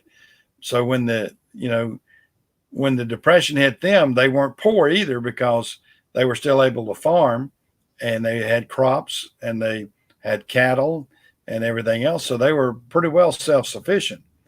And the people can't do that nowadays. There's very few people out there, unless you're in farming territory or unless you're homesteading or unless you're doing some of these other things like that. Very few people are able to be self-sufficient. And we have got a lot of people that work in jobs that don't have the benefit of so many of these people with investments and everything else. You've got, I was looking at a chart. The stock market's still going up. But the problem with that is that's money making money out of money. That's not creating a new product. That's not being sufficient with a job. These underlying jobs like the restaurants, the people in the hospitality industry, all these service provider type jobs, they're the ones that are hurting now because these other people in corporate ways, they're still making money off of money, of reselling money and reselling stock. So there's this depression is really different than the one from like 29. We've got a lot of different things built in to prevent it, and I don't want it to go that way. But it's a different mindset out there. So it's crazy. Yeah, I agree. We still don't know. Everyone's saying different things, and we still don't know. I guess we do not. And this is where it aggravates me. I'd like to see President Trump do a good job. I think if you got a guy that's he's the leader of the ship, and you got guys punching holes in the ship all day long, that ship's going to sink. Yeah. And that's what we've got. We got a guy that's trying to right the ship and trying to get it going, and then you got all these people shooting holes in the hull, and that's not helping. That's not helping matters at all. And we're not going to turn it around as quickly if we keep having everybody, run him down. I mean, he's going to make mistakes. Good gosh almighty. I mean, anybody up there would make mistakes. Does he run his mouth too much? Sure. I mean, I think most of us are kind of understand that. I understand his personality. Is he trying hard? I think he's trying as hard as any president could try right now. And I'm gonna preface all this because a lot of guys say, "Well, you're just an old time Republican." Actually, I'm not. I am a registered Democrat still to this day, but I don't feel that way anymore because the Democratic Party has left me. And I am a registered Democrat, have been a registered Democrat since 1971. Never changed my party, but I've always voted how I feel the country needs to go. I don't go straight party anything. I might vote for a Republican on this. I might vote for a Democrat on that. And I'm not going to be swayed by the parties. But I like President Trump. I like what he's doing. I like and the reason I like him is because he's a businessman. And I like him because what he's tried to do. Now, I may lose subscribers that say maybe you shouldn't be doing politics. I'm just telling you how I feel. And I like to see him be able to get the opportunity to do good. And we've had a very fractured, probably the most fractured in my 50 years of watching politics and voting and everything. It's the most fractured I've ever seen it. I mean, I went through Watergate. I remember, I lived through Watergate, and I lived through, all the Vietnam stuff, and I've seen the Depression. I saw the oil embargo. I've lived through things that y'all have only read about. That's what age will do for you. I mean, I remember in the 70s and 80s, I remember seeing, I thought Jimmy Carter was going to do. I voted for Jimmy Carter. I thought Jimmy was going to do good. And Jimmy, he was a good man, but he was not a good president. And then Ronald Reagan came in and changed it around. And Ronald Reagan did he did. I wasn't real happy at the beginning, but I saw what he did. And he did a great job and moved the economy back around, changed some things. And then I'll have to give the props to Bill Clinton, even though Bill Clinton didn't do a lot of things I liked. He did pretty good on some things too. But then it fell down from there. I wasn't real happy with Bush. I thought Bush was a very weak president. I wasn't happy with his administration, except that. And Barack Obama, I liked him the first term, didn't the second term. So that's sort of the way I feel about things through that. I think, Barack got to be too much of a celebrity, in my opinion. He was a celebrity president, and I think he knew it. And he's got the glitz out there. He's more of a rock star than he was a president. And and then we got Trump, in my opinion, he's the old bull in the China store. I mean, he's going in there wide open. He's going to knock the crap down. He's going to make it to the outside of that door. He's inside that China shop, and he's going to get the hell out. And he's whatever he knocks down.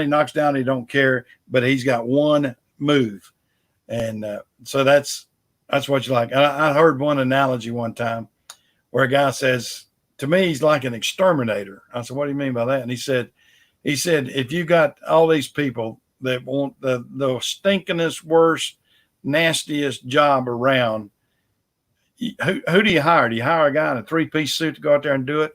No, because he's going to try to hire somebody else to do it. And then he's going to try to get somebody from somewhere too. But Trump's that guy. He looks at the job and he goes, yeah, we'll do it this way. Bam, we're going to do it. Yep. And I like that about him. And yeah.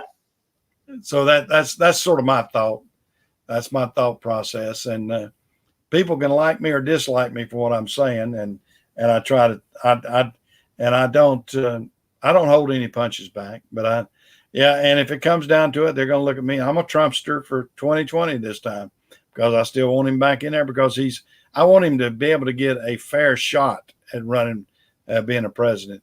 I wish he had quit running his tweets, but that's a whole different thing too. Yeah, well, they're not letting him. What I think is they're not letting him. We can't judge him as a president, because everything he's trying to do, you got the courts, you got the Ninth Circuit of Appeals Court. They're all striking him down. They're not letting him even be the president. No matter what one little thing he tries to do, there's some judge out of Hawaii or California that just strikes him down. So, like, dude, just let him be president. You don't like him, vote him out. Right. Let him do his thing. And I think the only way he's going to be able to govern is if the Republicans take 2020 in the Senate and the House. Yeah, they got to. Well, the problem we had with the first term, when he first came in, we had the weakest Speaker of the House we possibly could have had.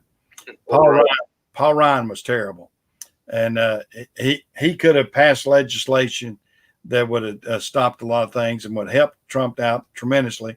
But Paul Ryan had no. He wasn't. He was old establishment Republican or something. I don't know. He was almost a Democrat. Yeah, in my opinion. And he sided with the Democrats too much and couldn't get legislation through. And, we had both House and Senate then at that point. And it's going to take that again, because Pelosi, definitely, her and Adam Schiff and Nadler are a bunch of idiots, in my opinion. They want to destroy the country at all costs. I mean, they want to get Trump at all costs. They can destroy the country. And these people like that are happy that we're having hard times, because they know they're not going to have hard times. So they could care less of the average man. And that's the problem. I really feel like Trump is more compassionate than them, as being a fair person as far as the average person, as opposed to Pelosi and her, her ice cream and everything she can eat out of her $30,000 refrigerator that most of us, she's got a refrigerator that costs more than most people's car. Yeah. And you just can't be that. I don't know. You're just talking junk, and that she has done nothing progressive at all, nothing good for the country. That's to waste 40-50 million dollars what they have spent on these investigations for the past 3 years has been the biggest piece of junk that the country could even put up with. Don't even get me started on that. Well, I mean, I don't mind starting on it. I mean, it needs to be said. It needs to be said. We don't need to be scared to say it. I mean, thank goodness we're on a platform now. I don't worry about monetization. I don't do this for money. I mean, a lot of people try to get out there and do it for money. I just like having a story to tell. And so I'm not going to be concerned if I get demonetized on anything because we have a very liberal YouTube and Facebook and everything else, and they are censoring, which is a whole other thing that we got to watch. Yeah, I'm more concerned. I'm wearing my company shirt. Someone's gonna call my company. Well, and I'm wearing my corporate.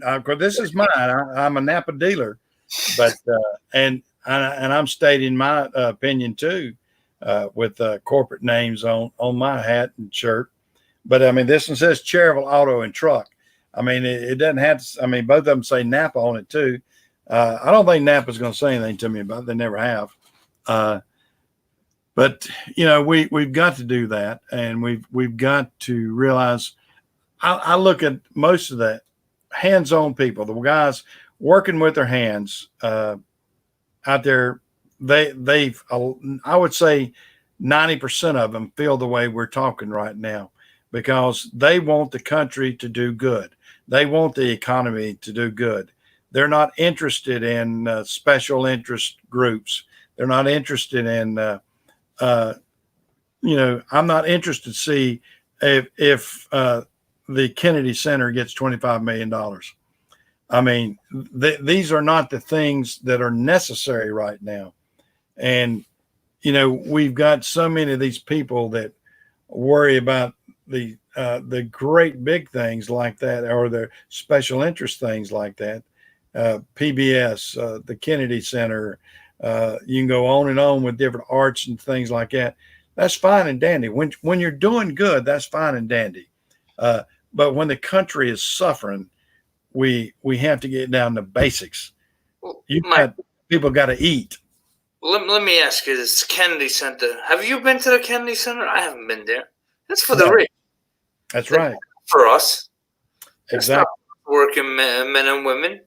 That's for the rich. You're giving $25 million so the rich can go watch their shows. It's not for us. Did you build us a new Publix? Did you build us a new playground for our kids to play in?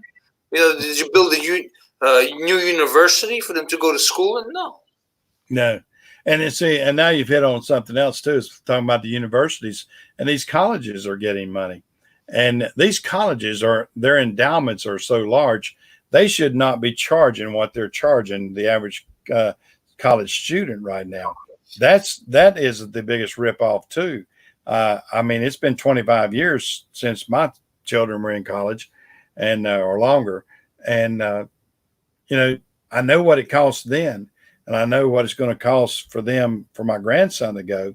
And it is a ripoff that with all these endowments that these colleges get, as rich as they are, and all these tenured professors and everything, they're regurgitating more junk back to these kids and charging them for nothing degrees. I mean, there's nothing. I love to watch Mike Rowe. The Dirty Jobs guy, what I'm talking about. Smart man. He tells about, why do you want to go out and spend $100,000, go in debt for $100,000 to get a degree in a job in a venue, or not a venue, but get a degree in something that you can't get a job on. you should not be charged $100,000 for a degree for something that's only going to bring you in $20,000 or $25,000. I mean, there's a cost factor. I mean, that'd be like me going out and buying a truck that cost $500,000 and it's only going to bring me revenue of 50,000 in. You don't do it, just because it's there. You don't do a stupid move. You don't do you don't do something that you can never repay. In other words, if my revenue stream was so low on the truck that I'm buying, in other words, if I bought it, like say $175,000, $200,000 truck, and then the payments on it's $3,500 a month, and my revenue is only going to be $4,500 a month. Well, I'm a fool. First off, it ain't going to pay the payment, and time you pay fuel and driver and everything else, you do it. But you have people that are doing the same thing with a college education. They're going out there and they're spending $150,000 on a college education, and it will take them the rest of their life to pay that loan back. Yep. So that's where we're at in those kind of situations. Well, I tell you what, Alex, I am about wore out. Me too. I hope the people that are still on here aren't bored to death with us, and the ones that jump in and hear us, and they'll hear my politics. They'll fuss about me, and if they want to call me a Trumper or whatever, I'm a Democrat that my party left me. That's going to probably vote for Trump. No, not probably. I am going to vote for Trump. I will tell you that I'll be a Trump 2020 guy this year, and hopefully there'll be enough of us like that will let him have 4 more years so he can straighten them out. And if we can get to Congress, there's a lot of tough situations out there. I hope we can get the Jim Jordans back in. I love Jim Jordan. I hate we lost Trey Gowdy, and I hate he retired. He was great. We got Devin Nunes is great, and the boy down in Florida, what's his name? He's your guy. Is my governor? No, not your governor. Your governor's good too. I like him. Matt Gaetz. Yeah, Matt. He's the congressman. Yeah, he's a good guy, young boy, and. But there's a lot of them like that are, and even Lindsey Graham. They're pumping money into get Lindsey Graham out of there in South Carolina, and in North Carolina they're trying to get Tom Tillis out of the Senate. So we got some hard fights on our hand to keep the ship righted, and not let anybody shoot too many holes in the ship. Hey, Mike, just a quick thing. I just want to go back to something NC Trucker said. All right, if you're still in here, you said you're home every day. Be thankful for that. So just quick to touch on that. I got into trucking knowing I'm going to be home every night or every day. There was no ifs, ands, or buts about it. I would overdo that may work for somebody. That doesn't work for me, For me, I'm a family man, and I got to be home every night. I got to sleep in my bed. And I was going to find a way in trucking to do that. And that's what I'm doing right now. I'm working my way up and working my plan to continue to be home every night. Going over the road will it's not for me, it's just. And I'll go back to corporate if I have to. If I had to go over the road, I'll tell you honestly, it's just. And that's a smart way of looking at it too. I mean, I don't think that you have to. You got to have a lifestyle that you like. If you're only doing it to make the dollar, then you're never going to make enough dollars. I'll tell you that. If you're out there fighting for money, you'll never be happy. You got to do what makes you happy. You got to be able to balance, your lifestyle. If you want to be home with your family, you'll take less money to be home with your family, because that's a bigger payday right there to be home with them. If you're not, and there are some guys that way. I mean, I've known them all my life, and I grew up in this small town. There's a lot of the kids, their dads were on long haul, and they'd be gone all week, and they'd see their dad maybe once a week or once every other week. And I was so thankful that my dad took a local job, and he worked local, and I saw my dad every single day. I mean, he was dead tired. He worked hard and that sort of stuff. But I got to see my dad every single day of my life, and I was very happy to do that. That I got to do that, and you know, I wish I could had him around to spend time right now with, but lost him 30 years ago. So I it's one of those things. My dad passed away young at 65 with a heart attack, but it's something to think about. We don't know when we're going to be out of this world. I'm thankful that I've lived as long as I have, and hopefully I can continue on. I have a whole YouTube family out here now too. I got to support. Well, we're here for you. But anyway, let me let you go before we start talking about something else. I know we'll do it. I enjoy talking to y'all guys. I don't think I don't. I just hope I'm not too blabbermouth. And but it is what it is. Well, I'm gonna head on out, guys. I've enjoyed it.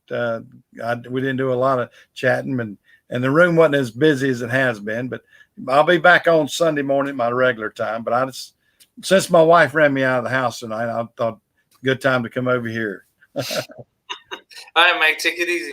All right, see you guys. All right, bye, everybody.